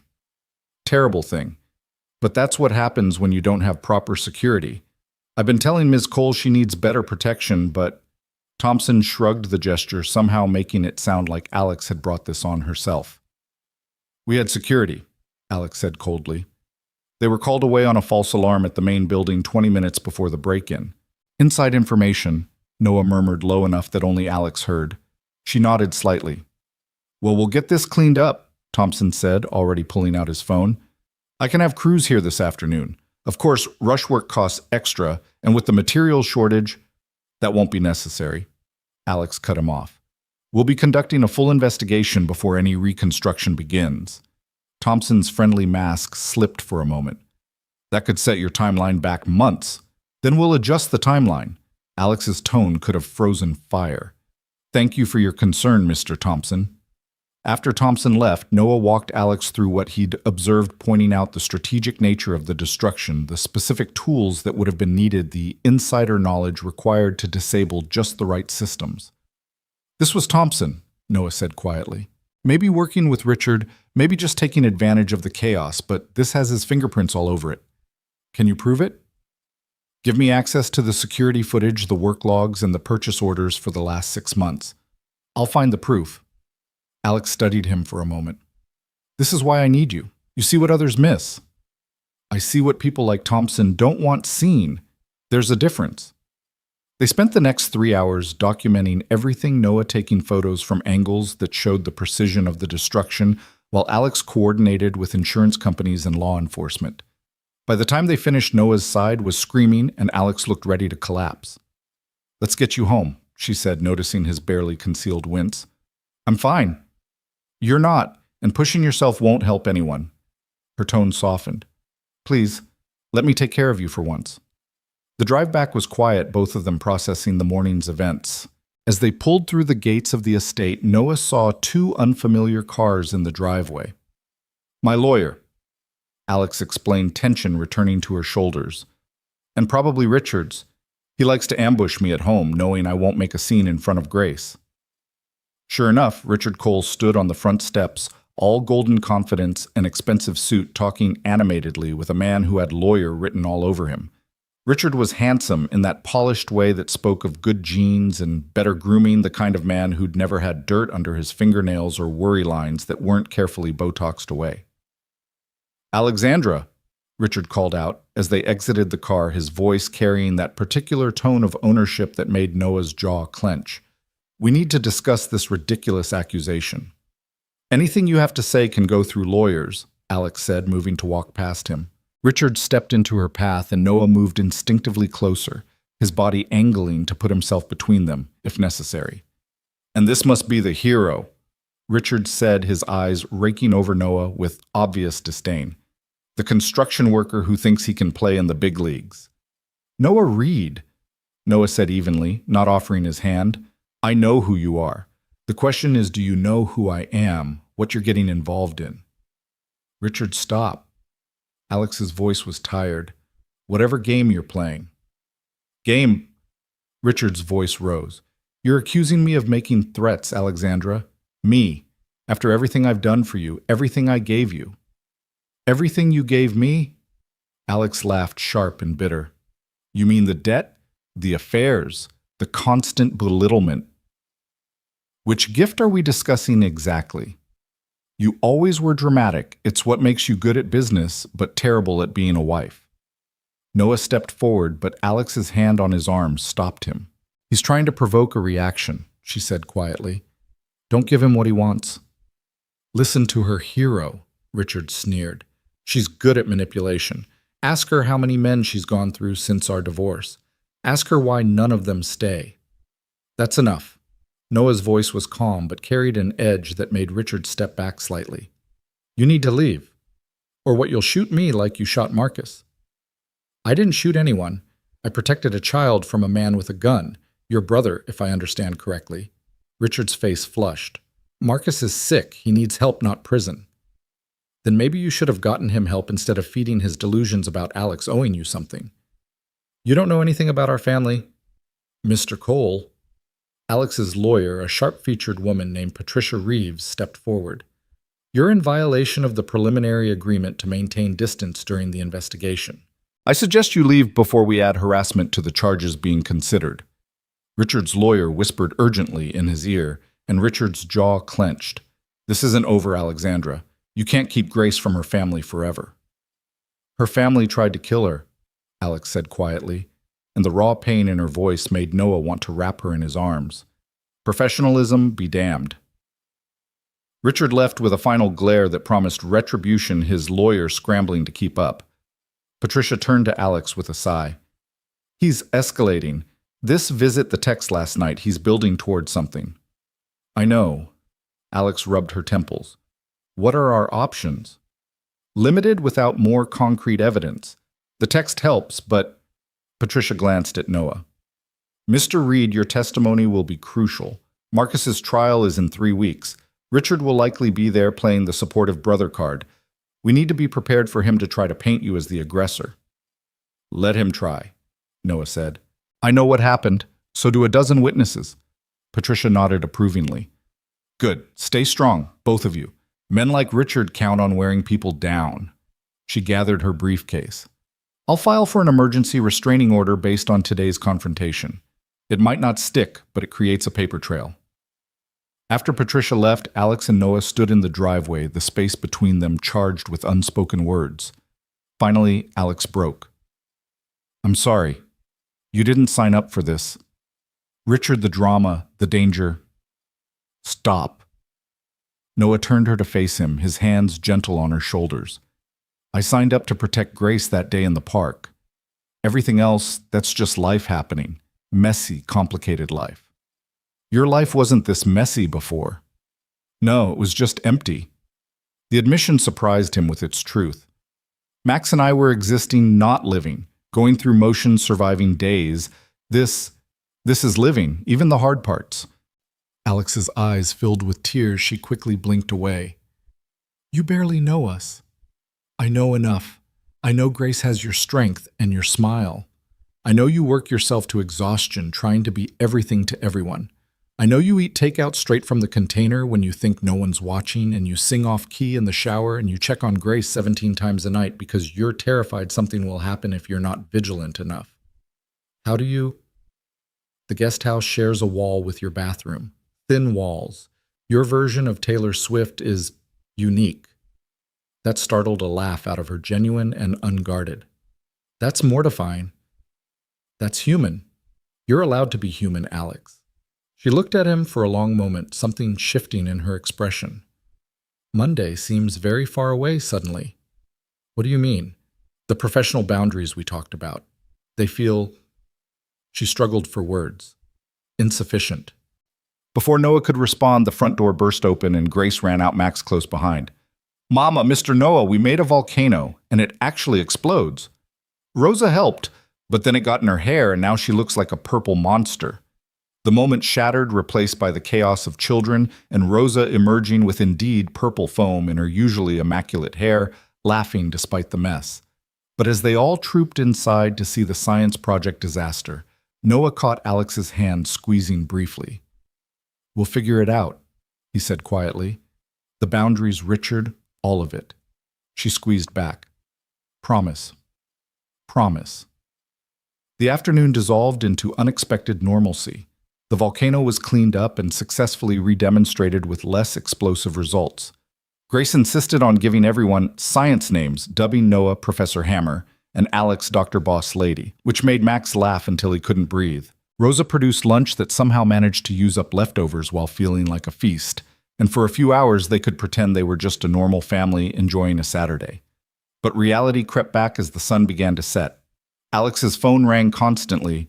Board members concerned about the construction damage reporters who'd somehow gotten word of Richard's visit David Chen with updates on insurance claims. Noah watched her juggle it all, conducting business from her kitchen, while helping Grace with a puzzle, never letting either role falter. "I need to go to the office," she said finally after a particularly tense call. "The board wants an emergency meeting tonight." "On a Saturday night?" Noah asked. "When you're hemorrhaging money, every hour counts." She looked exhausted. "Can you? We've got the kids. Go." She kissed Grace goodbye, hesitated, then kissed Max's forehead too. The boy looked startled but pleased. Then she was gone, leaving behind the scent of her perfume and a house that felt suddenly emptier. "Is Mama okay?" Grace asked, looking up from her puzzle with worried eyes. "She's handling business stuff," Noah said carefully. "Grown-up problems. Like when Daddy was being mean about money." Noah exchanged glances with Rosa, who shrugged. Kids heard more than adults realized. "Something like that," Noah said. "But your mom's very smart. She'll figure it out." "You'll help her, right? Like you helped me." The simple faith in Grace's voice made Noah's chest tight. "Yeah, sweetheart, I'll help her." The evening stretched quiet, the kids watching a movie while Noah reviewed the construction site photos on his laptop, looking for patterns. Evidence, anything that could prove Thompson's involvement. His phone buzzed an unknown number again. "You should have stayed out of it. Now you'll learn what happens when you interfere with family business." This time Noah didn't hesitate. He called Patricia Reeves, directly forwarding the message while it was fresh. Then he called Alex. "Another text." Her voice was strained. "Same number. Different number, same style. Patricia has it." "I'm leaving the office now. Are the kids?" "Safe. Rosa and I have them. Security's still outside. I'll be home in 20. She made it in 15, bursting through the door with an energy that spoke of panic, carefully controlled. Grace and Max were asleep on the couch, the movie still playing softly. Alex's shoulders relaxed fractionally, seeing them safe. "The board approved hiring a private investigation firm," she said quietly, joining Noah in the kitchen. "They're taking the sabotage seriously finally." "That's good. Is it Richard has connections everywhere? Even private investigators can be bought." "Not all of them. You just need the right ones." Noah pulled out his phone, scrolling to a contact. "Sam Morrison, ex-FBI, does private work now. He helped a friend of mine with a custody situation last year. Completely above board, completely incorruptible." Alex took the phone, studying the contact. "You trust him?" "With my life. More importantly, with Max's life." She nodded slowly. "I'll call him tomorrow." They stood in the kitchen, the weight of the day pressing down. Through the window, Noah could see Tom making his rounds, vigilant in the darkness. This was their life now: security guards and threatening texts, sabotage, and legal battles. "This isn't what you signed up for," Alex said again. "Stop saying that." Noah moved closer, close enough to see the exhaustion she was hiding, the fear she wouldn't voice. "You want to know what I signed up for?" She nodded, a small movement. "I signed up for Max having a friend who makes him laugh, for Grace feeling safe enough to sleep without nightmares, for Rosa's cooking and your terrible singing and morning coffee that actually tastes good." He paused, gathering courage. "I signed up for you, Alex. Complicated, brilliant, frustrating you." Noah. "I know, Monday, professional boundaries. But right now it's still Saturday, and on Saturday I can say that seeing you try to carry everything alone makes me want to share the weight. That watching you with Grace makes me understand what Sarah meant when she said the right person makes you want to be better. That despite everything, Richard, the danger, the complications, I haven't felt this alive since." Alex kissed him. It wasn't gentle or careful, it was desperate and real, tasting of coffee and exhaustion and need. Noah's hands found her waist, pulling her closer, and for a moment the world narrowed to just this. Alex in his arms, soft and strong and absolutely perfect. She pulled back, first eyes wide. I shouldn't have. Yes, you should have. Noah rested his forehead against hers. We'll figure out Monday when Monday comes. Right now, this is right. Is it I'm your boss in 2 days? Your very complicated, recently divorced boss with a stalker ex-husband and more baggage than an airport. And I'm a widowed construction worker with a 7-year-old son and a bullet wound from saving your daughter. We're both complicated. That earned him a small smile. When you put it like that, a crash from outside shattered the moment.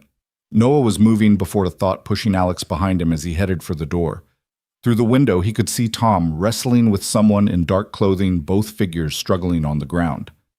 Call 911, Noah ordered, already reaching for the baseball bat Rosa kept by the door. Noah, your injury. Call 911, lock the door behind me, and don't open it for anyone but me or the police. He was outside before she could protest further. Tom had the intruder pinned, but the man was fighting hard, trying to reach something in his pocket. Noah recognized him, one of Thompson's crew leaders, a mean drunk named Eddie Valdez. Eddie, stop fighting! Noah commanded the bat ready, but hoping not to need it. Eddie's eyes were wild, unfocused. You ruined everything Thompson said you'd stay out of it, but you couldn't leave well enough alone. What did Thompson promise you, Eddie? Money, a promotion. Shut up. Eddie struggled harder, nearly breaking free before Tom got better leverage. He's using you, Eddie. When this goes bad and you think Thompson's going to protect you, you'll take the fall while he walks away clean. Police sirens were approaching, getting louder. Eddie seemed to realize what that meant, his struggles becoming more desperate. I can't go back to prison. I can't. Then tell the truth, Noah said urgently. Tell them Thompson sent you. Tell them about the construction site. Make a deal before Thompson throws you under the bus. Eddie went still, breathing hard. You don't understand. These people, they own everything. Judges, cops, the whole system. Not everything. Not everyone. The police arrived in a blur of lights and shouted commands. Eddie was cuffed and taken away, but not before giving Noah a look that might have been gratitude or might have been defeat. Tom gave his statement, blood dripping from a cut on his cheek that Eddie's fingernails had left. You okay? Noah asked. Been worse. You geet? Noah's side was screaming, his stitches pulling with every breath, but he nodded. Yeah. Alex appeared in the doorway, Grace and Max behind her, both kids wide-eyed and scared. It's okay, Noah said quickly, moving to them despite the pain. Everything's okay. Just someone who made a bad choice. Like Uncle Marcus? Grace asked in a small voice. The adults exchanged glances over her head. Yeah, sweetheart, like that. Why do people make bad choices? It was Max who answered, his 7-year-old wisdom surprising them all. Sometimes people get scared or angry and forget how to make good choices. That's why we have to help each other remember. Grace considered this, then nodded solemnly. We'll help each other. Always. Max agreed. As the police finished their investigation and the kids were settled back in bed with Rosa standing guard, Noah and Alex found themselves alone in the guest house. She insisted on checking his stitches, her fingers gentle as she examined the wound. You pulled 2 of them. You need to see a doctor. Tomorrow. Tonight I just need... He trailed off, not sure what he needed. What? Alex's voice was soft. To know you're all safe.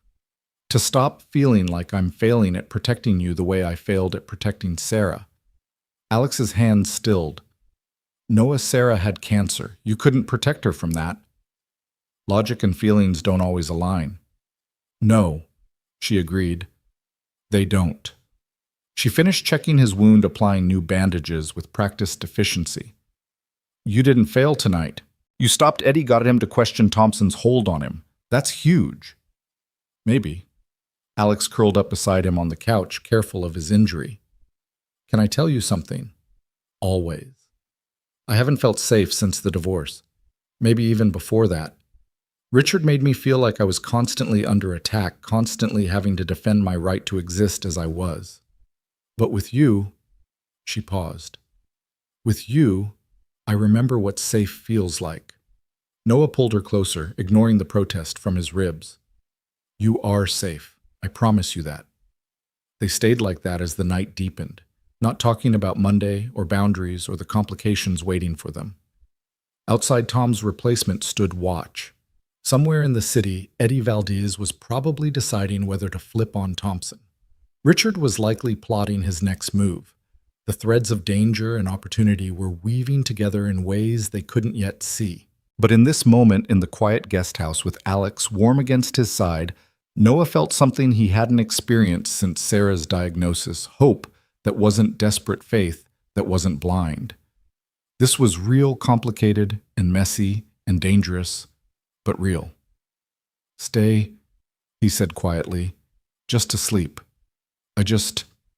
I need to know you're here." Alex nodded against his shoulder. "Okay." They moved carefully to the bedroom, Noah changing into sleep pants while Alex borrowed one of his t-shirts.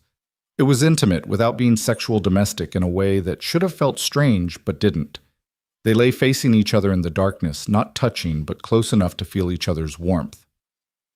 "Tell me something about Sarah," Alex said unexpectedly. "Something that made you fall in love with her." Noah was quiet for a moment, surprised to find the request didn't hurt. "She used to leave notes in my lunch. Every day, even when she was sick. Silly jokes, bad puns, sometimes just 'I love you,' written 17 times. I saved them all." "That's beautiful. Tell me something about before Richard broke your trust." Alex considered. "I used to dance, ballet all through college. I was good, maybe good enough to go professional, but I chose business instead.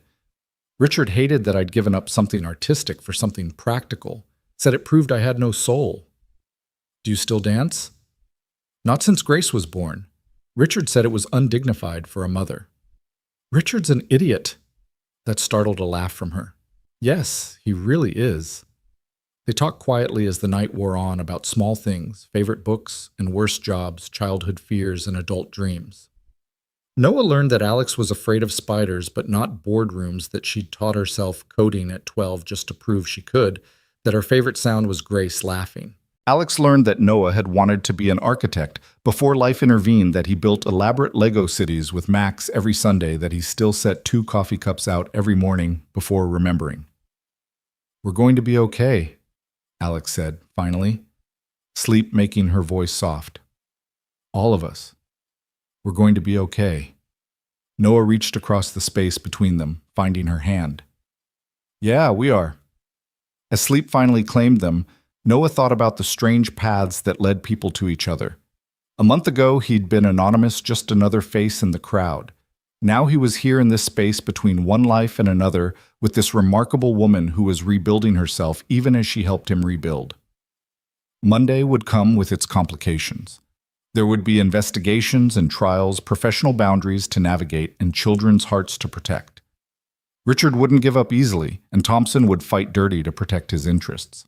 But tonight, with Alex's hand in his, and their children safe in the house next door, Noah allowed himself to believe in the possibility of happy endings that came after devastating middles.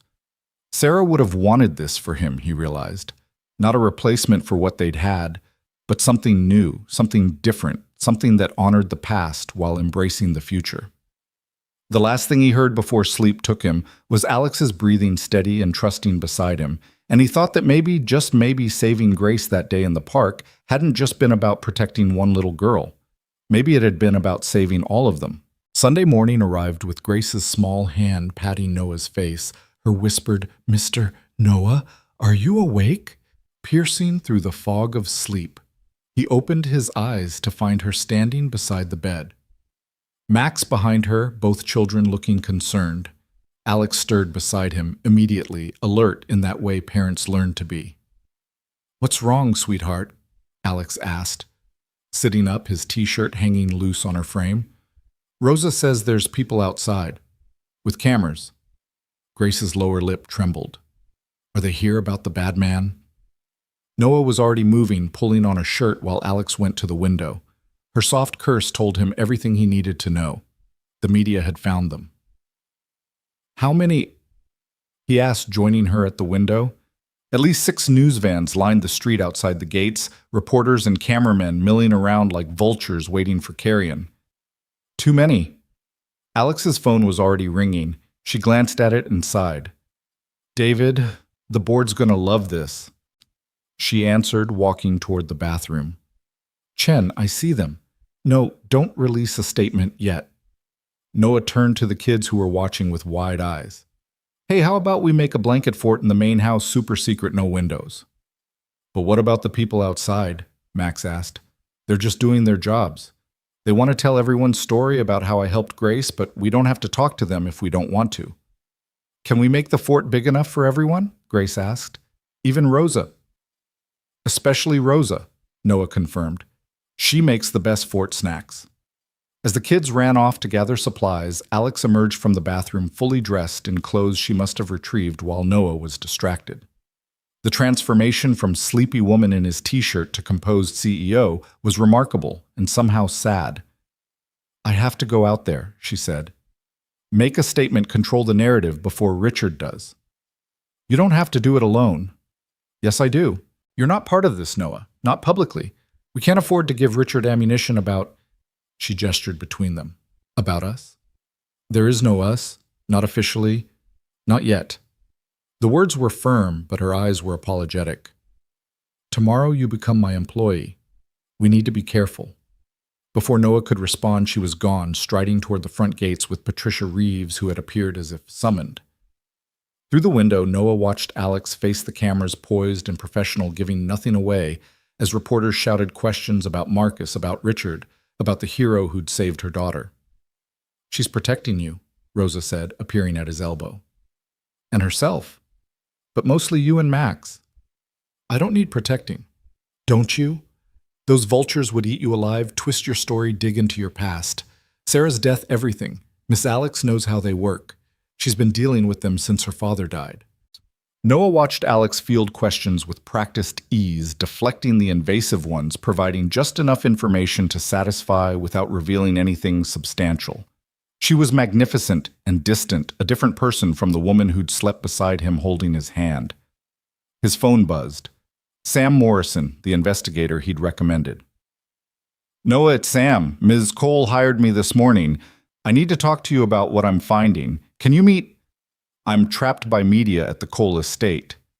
I know, I'm at the service entrance. Security knows I'm coming. 20 minutes later, Sam sat in the guest house kitchen, a tablet full of documents spread between them. Sam was exactly as Noah remembered, unassuming, thorough, the kind of man who could disappear in a crowd or command a room depending on what was needed. Thompson's dirty, but you knew that, Sam began. What you might not know is he's been working with Richard Cole for 3 years. Shell companies, hidden transfers, the whole setup. 3 years, but Alex and Richard divorced 2 years ago. The paperwork started before the divorce. Richard was planning something long-term. Sam pulled up a document. Look at this.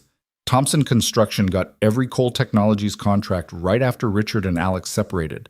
Richard was on the board, then pushed them through. He was sabotaging his own wife's company. Ex-wife. And yes, but here's the interesting part. Sam swiped to another document. The insurance payouts from the accidents and delays, they went to accounts connected to Richard. He's been bleeding Cole Technologies, slowly making it look like construction incompetence. Noah felt rage building in his chest. He's been setting her up to fail. More than that, I think he's trying to devalue the company enough to trigger a hostile takeover. Look at these board meeting minutes from 6 months ago. Noah read quickly his construction experience, helping him understand the technical aspects. Richard had proposed a merger with Steinberg Industries, his family's company. Alex had blocked it. Since then, every construction project had faced delays, cost overruns, accidents. Can we prove this? I'm working on it. Eddie Valdez started talking last night. Mentioned Thompson promised him $50,000 to scare you off. But here's what really interests me. Sam pulled up a photo. Security footage from the construction site 2 hours before the vandalism. The image was grainy but clear enough. Richard Cole standing next to Thompson and another man Noah didn't recognize. That's Marcus Hoffman's lawyer, Sam said. Vincent Morse. He specializes in one thing, getting guilty people off on technicalities. Why would he be at the construction site? That's the million-dollar question, but I have a theory. Sam leaned back. What if Marcus shooting at Grace wasn't random? What if it was meant to create chaos, distract from what Richard was really doing? Noah felt sick. You think Richard used his own brother's mental illness as a cover? I think Richard Cole is capable of anything to get what he wants. And what he wants is control of Cole Technologies of Grace of Alex. The front door opened and Alex entered looking exhausted. She stopped short seeing Sam. "Ms. Cole, I was just updating Noah on my findings." And her voice was carefully controlled. Sam repeated what he'd told Noah, watching Alex's face go from pale to furious to something beyond anger, a cold determination that reminded Noah she'd built an empire from nothing. "Can we use any of this in court?" "Not yet, but give me another 48 hours. Eddie's about to flip completely, and once he does, Thompson will scramble to save himself. That's when people make mistakes." After Sam left, Alex stood staring at the documents he'd left behind. 3 years. He's been planning this for 3 years. "Alex, I thought the affairs were the betrayal, but this..." He was undermining me while sleeping in my bed, eating at my table, playing with our daughter. Her voice broke on the last word. Noah pulled her into his arms, feeling her shake with suppressed rage. "We're going to stop him." "How?" "He has connections everywhere. The board already questions my judgment because of the divorce. If construction keeps failing, it won't. Tomorrow I start officially. I'll be on site every day. No more sabotage, no more corner cutting, no more delays." "You can't watch everything." "No, but I can bring in people I trust. Construction workers talk, Alex. They know who's dirty and who's clean. Let me build you a team that Richard can't buy." She pulled back to look at him. "Why are you doing this? Really?" "You know why. Because you're a good man who helps people. Because somewhere between that hospital room and this moment you became my people. You and Grace.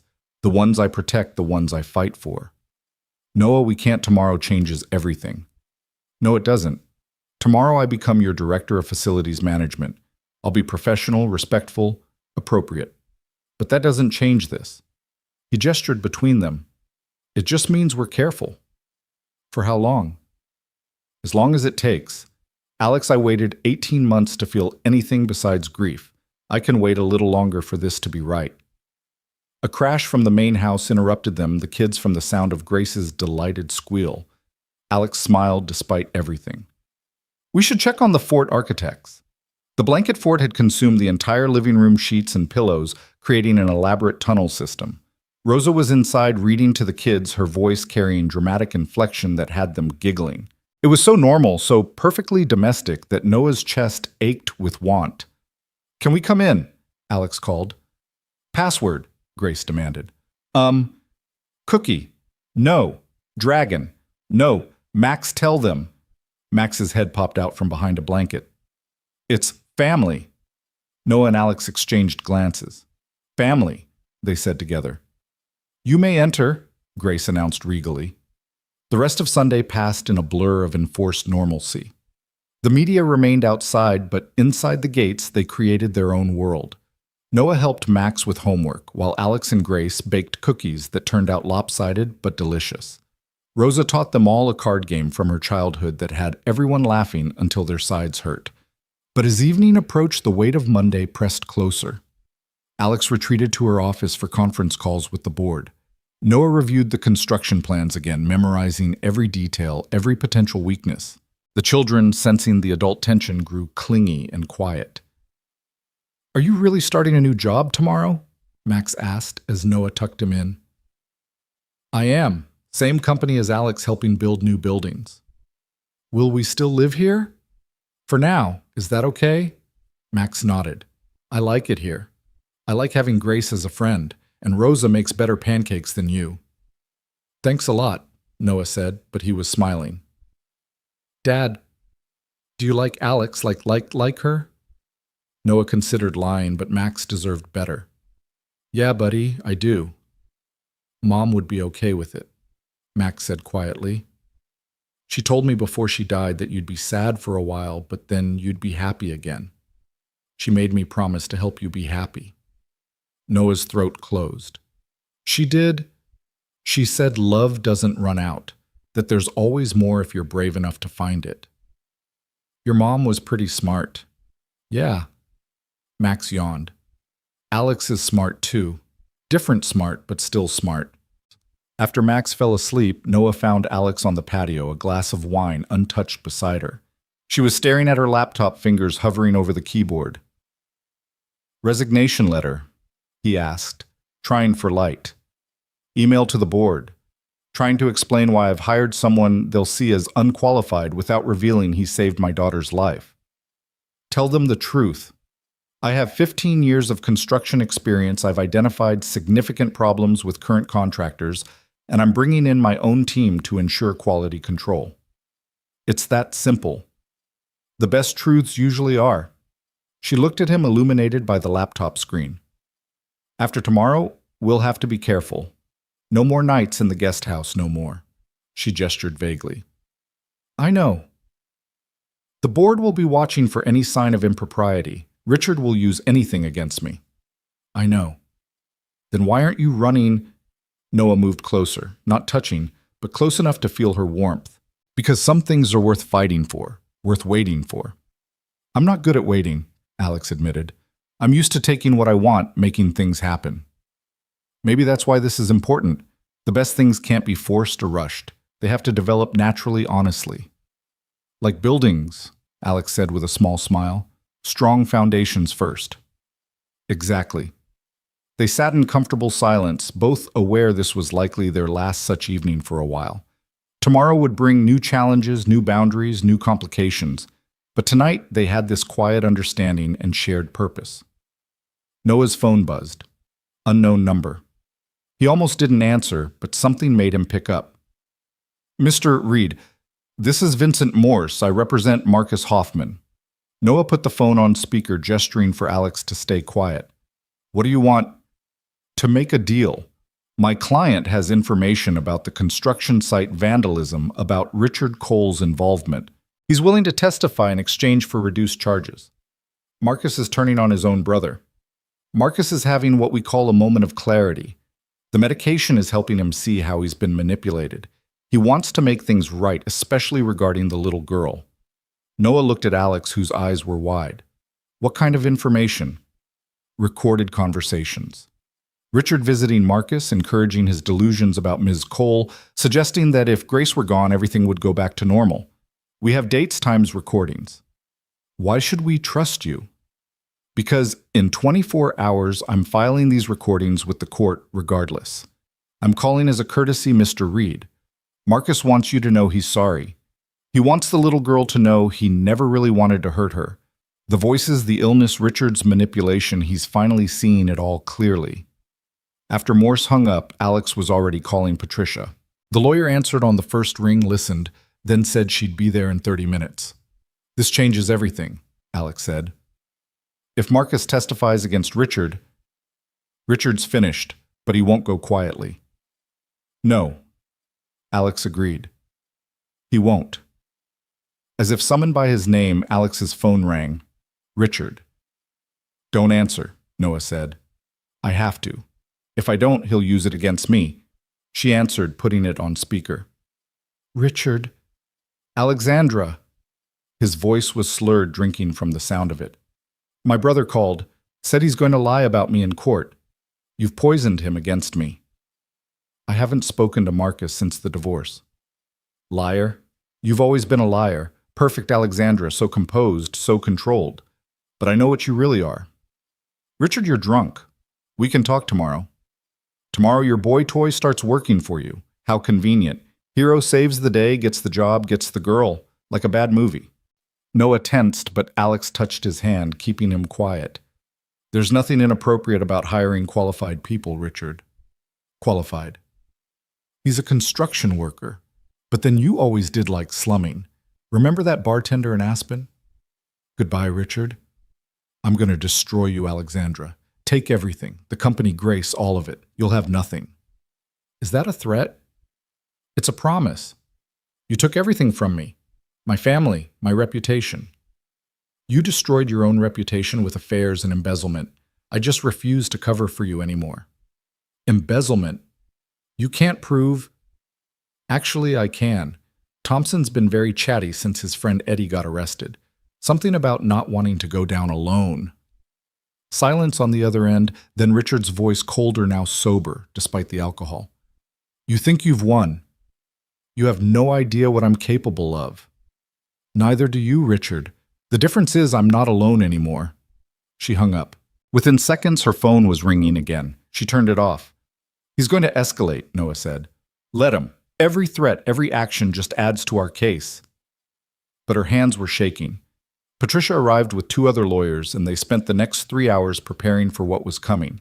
Restraining orders, custody documentation, criminal charges for the sabotage. By the time they finished, it was nearly midnight. I should go, Noah said as the lawyers packed up. Big day tomorrow. Noah, Alex caught his arm. Be careful tomorrow. Thompson won't be happy about you replacing his oversight. I can handle Thompson. I know, but still. Be careful. I can't. She stopped. We can't lose you too. The we hung between them heavy with meaning.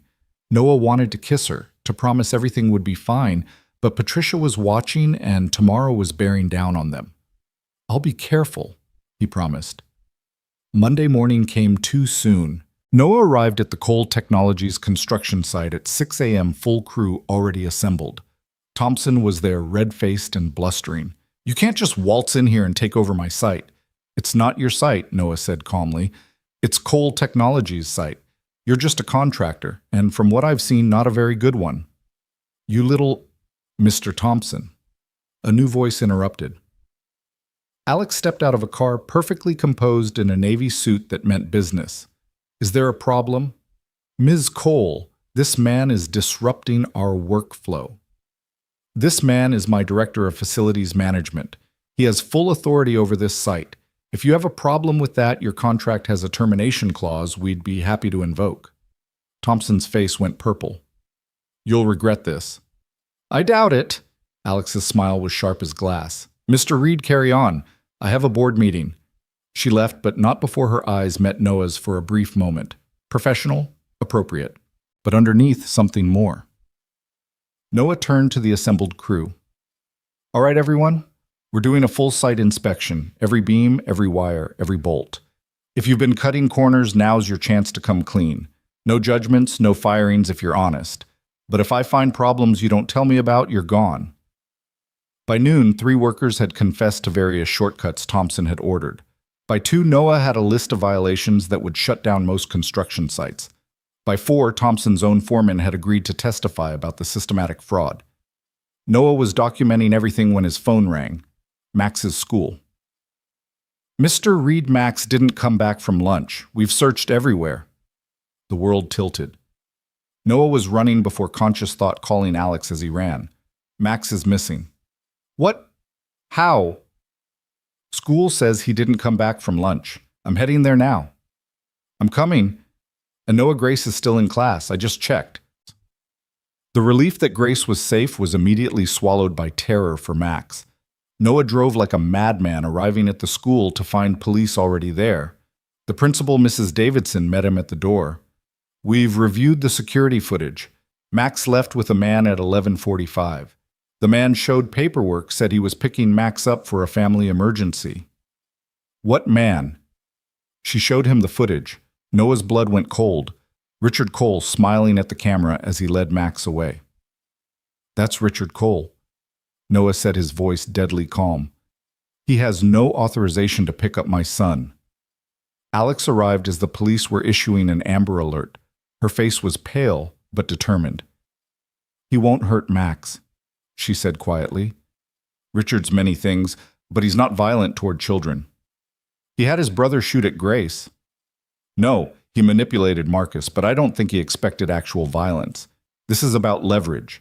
He has Max to force us to back down. Noah's phone rang. Unknown number. Hello, Noah. Richard's voice was calm, controlled. I have your son. He's safe eating ice cream, actually. Seems he likes mint chocolate chip. If you hurt him. I won't. I'm not a monster despite what Alexandra tells people. I just want to talk. Civilized. There's a warehouse on Dock Street, number 47. Come alone, both of you. Richard, this is kidnapping, Alex said. You're destroying any chance of... I'm negotiating. 1 hour. Come alone or I call my friends at Channel 9, tell them about your inappropriate relationship with your employee. How long before the board uses that to remove you, Alexandra? The line went dead. We're calling the police, Alex said immediately. No. Noah's voice was flat. We go. We get Max. Then we destroy him. Noah, this is crazy. This is my son. The words came out raw, desperate. I can't lose him too. I can't. Alex grabbed his face in both hands, forcing him to look at her. You won't. We won't. But we're not going alone. Sam Morrison and his team will follow. Patricia will have police on standby. We play along, but we play smart. 40 minutes later, they pulled up to the warehouse. It was empty except for Richard's Tesla and a van Noah didn't recognize. Richard stood in the doorway, Max beside him, the boy looking confused but unharmed. Dad. Max started forward, but Richard held his shoulder. Not yet, buddy. The adults need to talk first. Let him go, Richard, Alex said. You've made your point. Have I? Because from where I'm standing, you're still trying to ruin me. Richard's composure cracked slightly. 3 years, Alexandra. 3 years I've been trying to get back what's mine. I was never yours, Richard. That was the problem. You were my wife. Grace is my daughter. Grace is not your daughter. Alex's voice was ice. You lost that right when you signed away custody. Because you forced me. Your lawyers, your money, your affairs, your lies, your abuse, Alex countered. Should we list them all? Should we talk about Melissa Jennifer?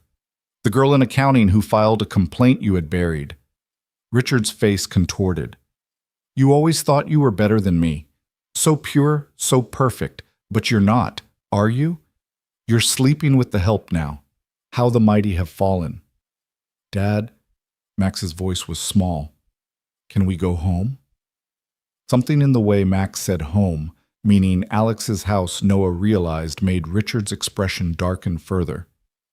You've replaced me, both of you. With this, nobody. That nobody saved Grace's life, Alex said. Something you never would have done. Because I never would have let her be in danger in the first place. You sent Marcus after her. I didn't send anyone. Marcus is sick. He acted alone. We have recordings, Richard. Marcus recorded your conversations.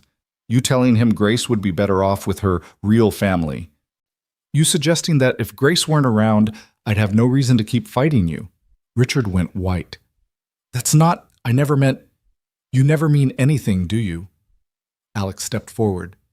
It's always someone else's fault. The affairs were my fault for working too much.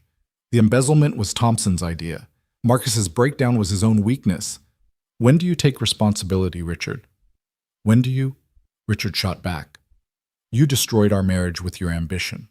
I succeeded despite you, not because of you, and that's what you can't forgive. While they argued, Noah had been slowly moving closer to Max. Richard was so focused on Alex he didn't notice until Noah was close enough to grab his son. Max, come here. Don't move, kid, Richard said, but his grip on Max had loosened. Let go of my son. Noah's voice was dangerous now, all pretense gone. Your son. Where were you when he needed you? Working overtime, leaving him with babysitters, barely scraping by.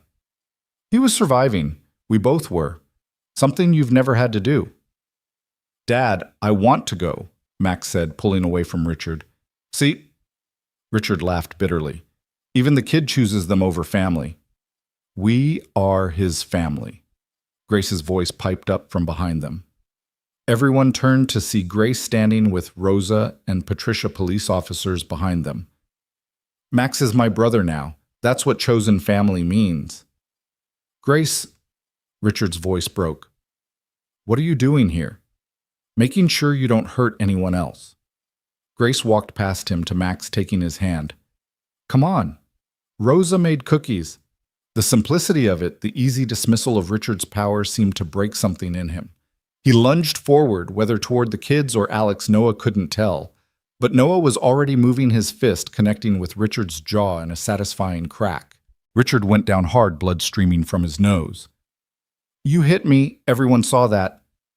I saw you assault Mr. Reed first, Patricia said calmly, as did the officers behind me, and the security cameras Sam installed an hour ago. Richard looked around wildly, realizing he'd been outmaneuvered. This isn't over. Yes, it is. Alex stood over him, no longer the woman he'd tried to diminish. You're going to jail, Richard, for kidnapping, conspiracy, embezzlement, and whatever else we can prove. Your brother's testimony will bury you. Thompson's already turned state's evidence. It's over. The police moved in cuffs, clicking around Richard's wrists as they read him his rights. He kept shouting about lawyers, about connections, but no one was listening anymore. Noah wrapped Max in his arms, feeling his son shake with delayed reaction. You okay, buddy? He said he was taking me to you, that there was an emergency. I know, I'm sorry. We're going to talk about stranger danger again, okay? He wasn't a stranger. He was Grace's dad. Ex-dad, Grace corrected. Noah's going to be my new dad. The adults all froze. Grace looked at them with innocent confusion. What? That's what happens, right? You love each other, you get married, and then Max and I are real siblings. Grace. Alex started, her face flushed. That's not... It's okay, Mama. I know you have to date first. But anyone can see you love each other. Even Max sees it, and he doesn't notice anything. Hey, Max protested, but he was smiling. As the police cars pulled away with Richard, Sam Morrison approached. That was either very brave or very stupid coming here like that.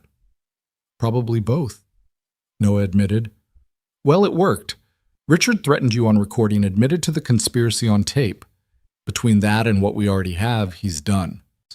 Later, back at the estate after the police statements, and the kids were safely in bed, Noah and Alex stood in the garden between the main house and guest house, neither sure where to go from here. So, Noah said, how was your first day with your new director of facilities management? Eventful, Alex said dryly. He got my ex-husband arrested and saved my nephew. Nephew? That's what Max is, right. If Grace has decided you're going to be her new dad.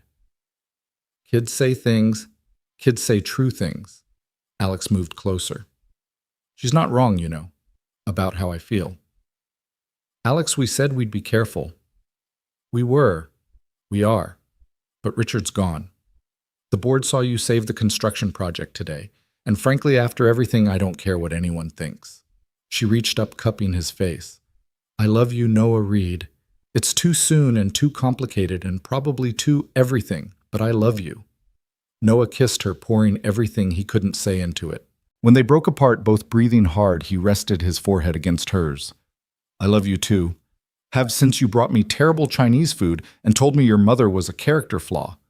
Alex laughed, the sound free and genuine. That was terrible Chinese food. The worst. They stood there holding each other as the night deepened around them. Tomorrow would bring lawyers and trials, construction sites, and board meetings. There would be explanations to the kids properly this time, and decisions about the future that couldn't be rushed. But tonight, with Richard gone and their children safe with the truth finally spoken between them, Noah felt something he hadn't experienced in so long he'd almost forgotten its name. Peace. So, Alex said against his chest, your place or mine? Yours has better coffee. Mine has Grace having nightmares at 3 a.m. Mine has Max's Lego collection spread across every surface. Yours it is, Alex decided, at least until we figure out how to blend our chaos properly. As they walked toward the guest house, Noah thought about the strange journey that had brought them here. A bullet meant for a little girl had torn through more than just his flesh. It had torn through the walls. Both of them had built the careful isolation they'd used to protect themselves from more loss. The courtroom was packed 3 weeks later, every seat filled with reporters, Cole Technologies board members, and curious observers who'd followed the story since it first broke. Noah adjusted his tie for the 10th time, the fabric feeling like it was choking him despite Alex's assurance that it was perfectly fitted. Beside him, Max sat unnaturally still in his own small suit, his hand gripping Noah's tightly. Remember what we practiced? Noah asked quietly. Max nodded. Tell the truth, speak clearly, and don't be afraid. That's my brave boy. Across the aisle, Alex sat with Grace, both of them composed despite the circus surrounding them. Alex caught Noah's eye and mouthed, "Breathe." He tried, but the air felt thick with anticipation and dread. Marcus Hoffman was already on the stand looking nothing like the wild-eyed man who'd terrorized the park that September day. Medication and weeks of treatment had restored clarity to his features, though guilt haunted his eyes as he looked at Grace. "Mr. Hoffman," the prosecutor began, "can you tell us about your conversations with your brother Richard Cole in the weeks leading up to the incident?" Marcus's voice was steady but hollow. "Richard visited me frequently after I stopped taking my medication. He knew I was struggling with delusions about Alexandra stealing our family. Instead of getting me help, he encouraged those delusions." "How did he encourage them?" "He told me Grace was supposed to be with our family, that Alexandra had poisoned her against us. He said if Grace wasn't in the picture, Alexandra would have no power over him anymore." Marcus's voice cracked. "I want to be clear, he never explicitly told me to hurt anyone, but he knew I was unstable and he fed my paranoia anyway." The prosecutor presented the recordings, then Richard's voice filling the courtroom with its calculated manipulation. Noah watched the jury's faces shift from skepticism to disgust as they heard Richard carefully plant ideas while maintaining plausible deniability. "She took everything from us, Marcus. Your niece, our family's reputation, everything. Sometimes I think everyone would be better off if things went back to how they were before Grace. I'm not saying do anything, but Alexandra needs to understand she can't keep us from our family forever." When it was Noah's turn to testify, his legs felt like water. But then he saw Grace's encouraging smile and Max's proud face, and he found his strength. "Mr. Reed, can you describe what happened that day in the park?" Noah told the story simply without embellishment. The man in the hood, the gun, the decision that wasn't really a decision at all. He described the bullet tearing through him, Grace's small hands, trying to stop the bleeding, the terror and determination in her young face. "Why did you do it, Pete?" the prosecutor asked. "Why risk your life for a child you didn't know?" Noah looked at Grace, then at his son. "Because that's what you do. You protect kids. Any kid. Every kid. It doesn't matter whose they are." Richard's defense attorney tried to paint Noah as an opportunist, someone who'd used the shooting to insert himself into a wealthy family's life. But the strategy backfired when Noah calmly presented his initial refusal of Alex's money, his resistance to taking the job, his insistence on maintaining professional boundaries. "Mr. Reed, isn't it true you're now in a relationship with Ms. Cole?" "Yes." "And that relationship began while you were recovering in her guest house?" "No. The relationship began when two single parents realized their kids had become best friends, and that maybe after everything they'd both been through, they deserved a chance at happiness again." "So you admit you pursued a vulnerable woman?" "Objection," Alex's lawyer called out. "Counsel is testifying." "Sustained." The defense attorney regrouped. "When did you and Ms. Cole first become intimate?" Noah met his gaze steadily. "That's none of your business. But if you're trying to imply I saved a 6-year-old girl's life as part of some elaborate scheme to seduce her mother, then you're not just wrong, you're insulting every decent human instinct that exists." The real drama came when Richard took the stand in his own defense. He'd clearly been coached, presenting himself as a concerned family member who'd only wanted what was best for Grace. But Alex's lawyer, Patricia Reeves, was ready for him. "Mr. Cole, you claim you never intended violence toward your daughter." "She's not my daughter," Richard snapped, then caught himself. "I mean, biologically. She's not your biological daughter." Richard's lawyer objected, but the damage was done. Patricia presented the paternity test Richard had secretly ordered 2 years into the marriage, proving Grace wasn't his biological child, something Alex had never hidden, but Richard had used as justification for his cruelty.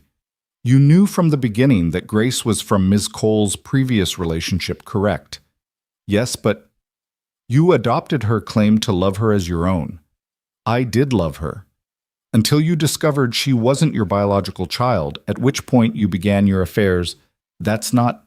"Mr. Cole, is it true you embezzled nearly $3 million from Cole Technologies through fraudulent construction contracts?" The questioning went on for hours, Patricia methodically destroying Richard's carefully constructed image. By the end, he was revealed as what he truly was: a narcissist who'd used his brother's mental illness and attacked a child's safety to maintain control over a woman who'd dared to leave him. The jury deliberated for less than 2 hours. Guilty on all counts: conspiracy to commit assault, embezzlement, kidnapping, child endangerment. Richard's face went white as the verdicts were read. 25 to life, the judge announced. Marcus would serve 5 years in a psychiatric facility, his cooperation and mental illness considered. As the courtroom erupted in chaos, Grace tugged on Noah's sleeve.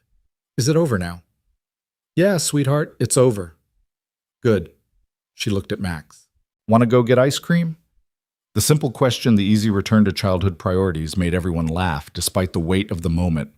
Alex pulled Grace close while Noah held Max, and for a moment they stood there, not quite a family yet, but something moving steadily in that direction.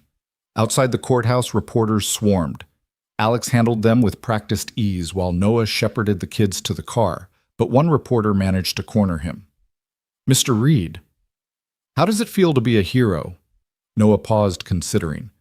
"I'm not a hero. I'm just a dad who did what any parent would do, protect a child in danger." "But you weren't Grace's parent then." "No," Noah agreed, catching Alex's eye as she finished with the other reporters. "But I am now." The headline the next morning read, "From Hero to Family, How One Bullet Created an Unexpected Love Story." Rosa had framed it before anyone else was awake, hanging it in the kitchen where it caught the morning light. 6 months later, the Cole Technologies expansion was ahead of schedule and under budget, a minor miracle in construction. Noah stood on the scaffolding reviewing plans with his foreman Jimmy Martinez, someone he'd brought in to replace Thompson's corrupt crew. The site hummed with efficient activity workers who knew they were respected and well-paid doing quality work. "Boss Ms. Cole's here," Jimmy called up. Noah climbed down to find Alex in a hard hat and steel-toed boots, somehow making safety gear look elegant. "Thought I'd check on our progress." "Our site manager might object to the CEO showing up unannounced," Noah teased. "Good thing I know the site manager." She pulled him behind a stack of materials, kissing him quickly. "The board approved the second phase funding. We can break ground next month." "That's fantastic." He studied her face. "But that's not why you're here." "Am I that transparent?" "Only to me." Alex pulled out her phone, showing him an email. "Richard's lawyer, he wants to appeal." Noah felt the familiar surge of protective anger. "On what grounds?"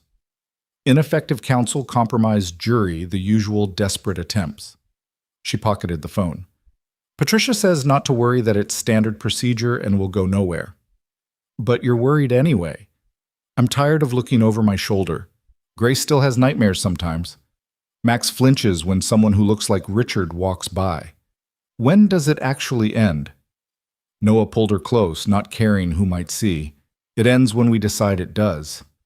"Richard's in prison. He has no power except what we give him by worrying, so we stop worrying and start living. Simple as that." "Simple as that. Besides, we have a birthday party to plan." Alex smiled. Grace was turning 7 next week, and she'd requested a joint party with Max, whose birthday was 3 days after hers. The kids had been inseparable since the trial, referring to each other as brother and sister to anyone who'd listen. That evening, they all gathered for dinner at the main house, a tradition that had evolved naturally over the months. Noah had officially moved out of the guest house, though not into the main house. Instead, he'd kept his apartment as a transitional space, spending most nights at Alex's, but maintaining enough separation to move slowly, carefully, making sure the kids were adjusting well. "Can we talk about something?" Grace announced as Rosa served dessert. The adults exchanged glances. Grace's serious tone could mean anything from a philosophical question about death to a request for a pony. "Of course, sweetheart," Alex said. "Max and I have been discussing, and we think you should get married." Noah choked on his water. Alex's fork clattered to her plate. "Not right now," Max added hastily. "But like soon, before we get too old." "You're 7 and 8, Noah pointed out. "Exactly. We're not getting any younger," Grace said solemnly. "And if you wait too long, we'll be teenagers and too embarrassed to be in the wedding." "You've really thought this through," Alex said, her voice admirably steady. "We made a presentation," Max said, pulling out a tablet. "Want to see?" What followed was a surprisingly sophisticated PowerPoint presentation, complete with graphs showing happiness levels, Since Noah and Alex met a cost-benefit analysis of marriage versus dating and testimonials from Rosa and Eleanor about why they should just get on with it already. "You got my mother involved in this," Alex asked. "Grandma Eleanor said you need a push sometimes," Grace explained, and Rosa said Mr. Noah is too respectful to propose without being sure you're ready. Noah and Alex looked at each other, both trying not to laugh. Their 8- and 7-year-old children had created a marriage proposal presentation with charts and graphs. "What do you think?" Alex asked him. "The data is pretty compelling." "The happiness metrics are impressive," Noah agreed, "but I noticed there's no timeline specified." "We figured 6 months," Max said. "That way we can have a summer wedding. I don't look good in winter colors." That broke the tension, everyone laughing, as Max seriously explained his concerns about burgundy bow ties clashing with his complexion.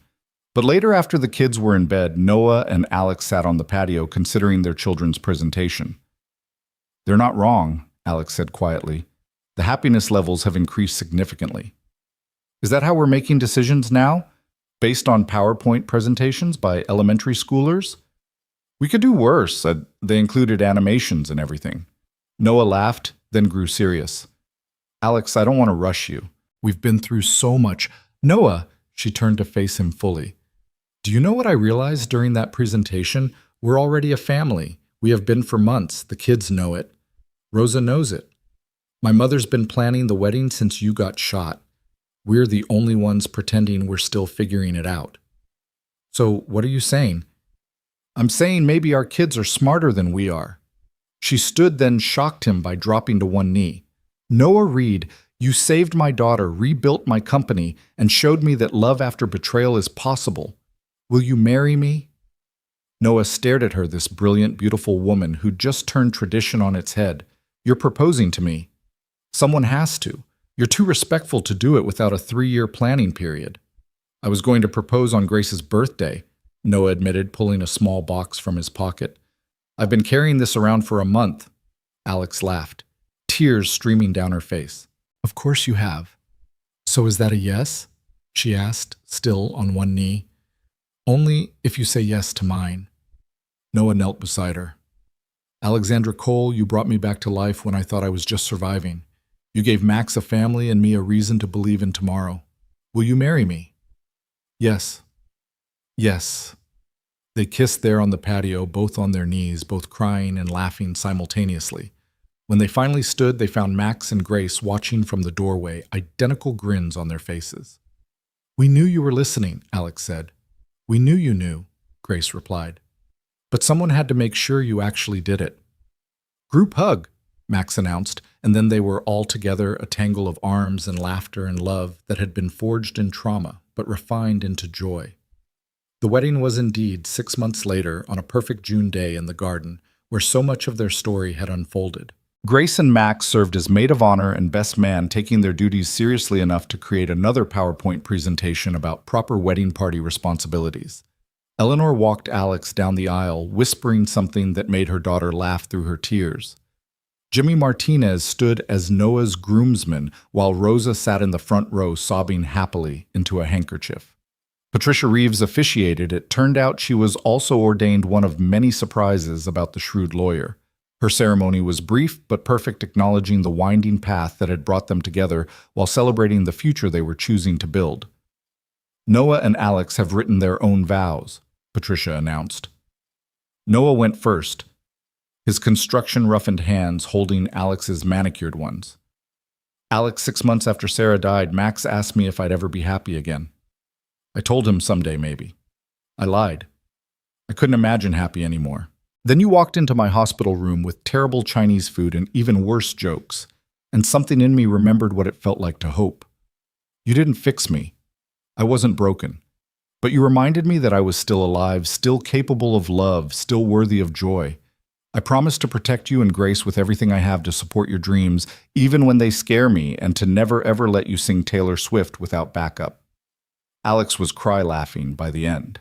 Her vows were typically organized, but no less emotional. "Noah, I built an empire on the principle that needing no one meant no one could hurt me. Then you threw yourself between my daughter and a bullet, asking nothing in return, and my carefully constructed walls crumbled.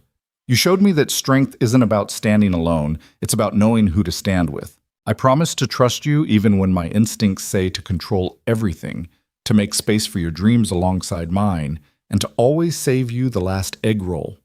Max presented the rings with mathematical precision, while Grace scattered rose petals with artistic flair.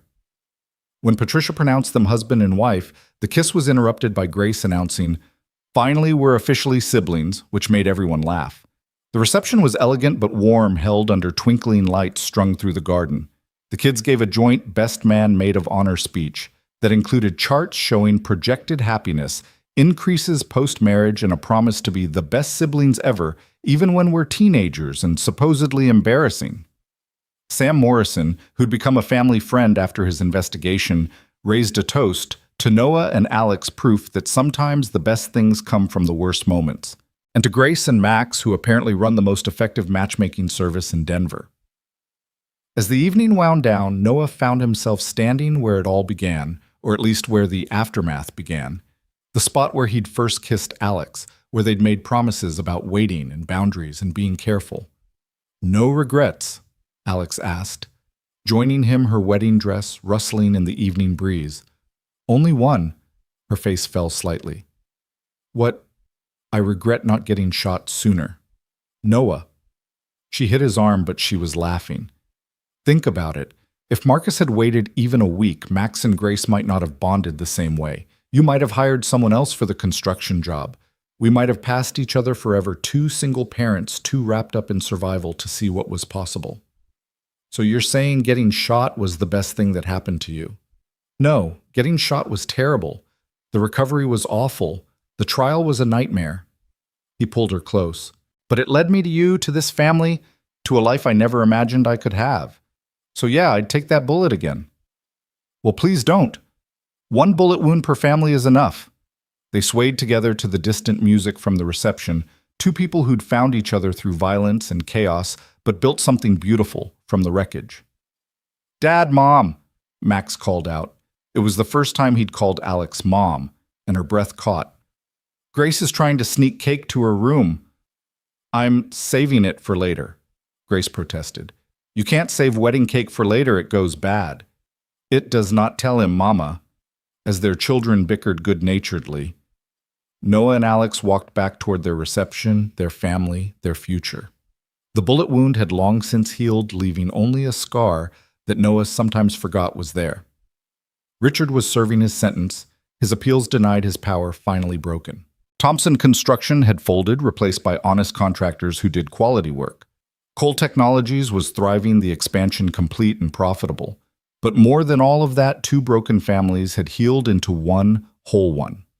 Not perfect perfection was a myth Richard had tried to sell, but real, complicated, messy, and absolutely worth every struggle that had brought them here. "Hey," Noah said suddenly. "Want to know a secret? Always. I loved you before the Chinese food. When you promised to take care of Max while I was being wheeled into surgery, you didn't know us, you'd just watch me bleed all over your daughter, and your first instinct was to make sure my kid would be okay. That's when I knew you were extraordinary." Alex stopped walking, pulling him in for a kiss that had their guests cheering and their kids making exaggerated gagging noises. "Want to know my secret?" she whispered against his lips. "Tell me. I loved you when you told Grace she was brave while you were bleeding out. You were dying, and you took the time to make sure she wouldn't blame herself. That's when I knew you were the one." They stood there in their garden, surrounded by family and friends, the lights twinkling above them like stars they'd wished on without realizing it. Tomorrow would bring normal life work and school homework and board meetings, all the mundane chaos of a blended family navigating the world. But tonight was theirs, a celebration of survival and choice of love, found in unexpected places and families formed by something stronger than blood. Tonight, Noah Reed and Alexandra Cole Reed stood together, proof that sometimes the worst moments of our lives are just preparing us for the best ones. Grace and Max ran over, grabbing their parents' hands, pulling them toward the dance floor, where Rosa was teaching everyone a traditional dance from her childhood. Eleanor was partnering with Sam Morrison, both of them laughing at their clumsy steps. Patricia Reeves was explaining the legal implications of marriage to anyone who'd listen, while Jimmy Martinez and his crew had formed an impromptu band with borrowed instruments. Come on, Grace insisted. It's our song. It wasn't their song. It was some pop tune the kids loved, but Noah and Alex let themselves be dragged onto the floor anyway, because that's what family did. They showed up, they participated, they loved each other through bullets and trials, through PowerPoint presentations, and wedding days, through all the ordinary and extraordinary moments that wove lives together into something unbreakable. As Noah spun his daughter now officially.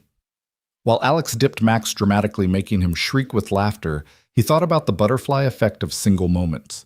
One man with a gun in a park, one split-second decision to act, one bullet that had torn through flesh but somehow created a family. The music swelled, their guests joined them on the floor, and Noah Reed danced with his wife, his children, his chosen family, knowing that sometimes the best things in life come from the moments that almost break us. Sometimes heroes aren't the people who seek glory, but the ones who simply refuse to let harm come to those who need protecting. And sometimes, if you're very lucky, saving someone else ends up saving yourself too. The party went on late into the night, but eventually guests departed, kids fell asleep in chairs, and the garden grew quiet. Noah and Alex stood together surveying the beautiful chaos of their wedding's aftermath. "So, Mrs. Cole Reed," Noah said, "what now?" "Now, Mr. Reed, we live happily ever after." That simple, that complicated, but worth it. They gathered their sleeping children. Max drooling on Noah's shoulder. Grace clutched in Alex's arms and walked toward their house singular now. No more guest house separation. Tomorrow they'd leave for a honeymoon while the kids stayed with Eleanor, but tonight they'd all pile into the big bed, probably with someone's foot in someone else's face by morning. It wasn't the life either of them had planned. But as Noah looked at his family, at the woman who'd taken a chance on a bleeding construction worker, at the children who'd orchestrated their happiness with presentations and determination, he knew it was exactly the life they were meant to have. The bullet scar pulled, sometimes reminding him of that September day when everything changed. But it no longer hurt. It had become just another part of his story, the violent beginning of something beautiful, the moment when 4 separate lives began their journey toward becoming one family. And as they closed the door on their wedding day, as they settled their children and themselves into bed, as Alex reached for his hand in the darkness and whispered, "Thank you for saving her," Noah whispered back, "Thank you for saving us all." Outside, Denver slept under a canopy of stars. Somewhere other families were facing their own trials, their own moments of decision. But inside the Cole Reed house, 4 people who'd found each other through chaos slept peacefully, safely together. It was, Noah thought, as sleep claimed him, a hell of a happily ever after.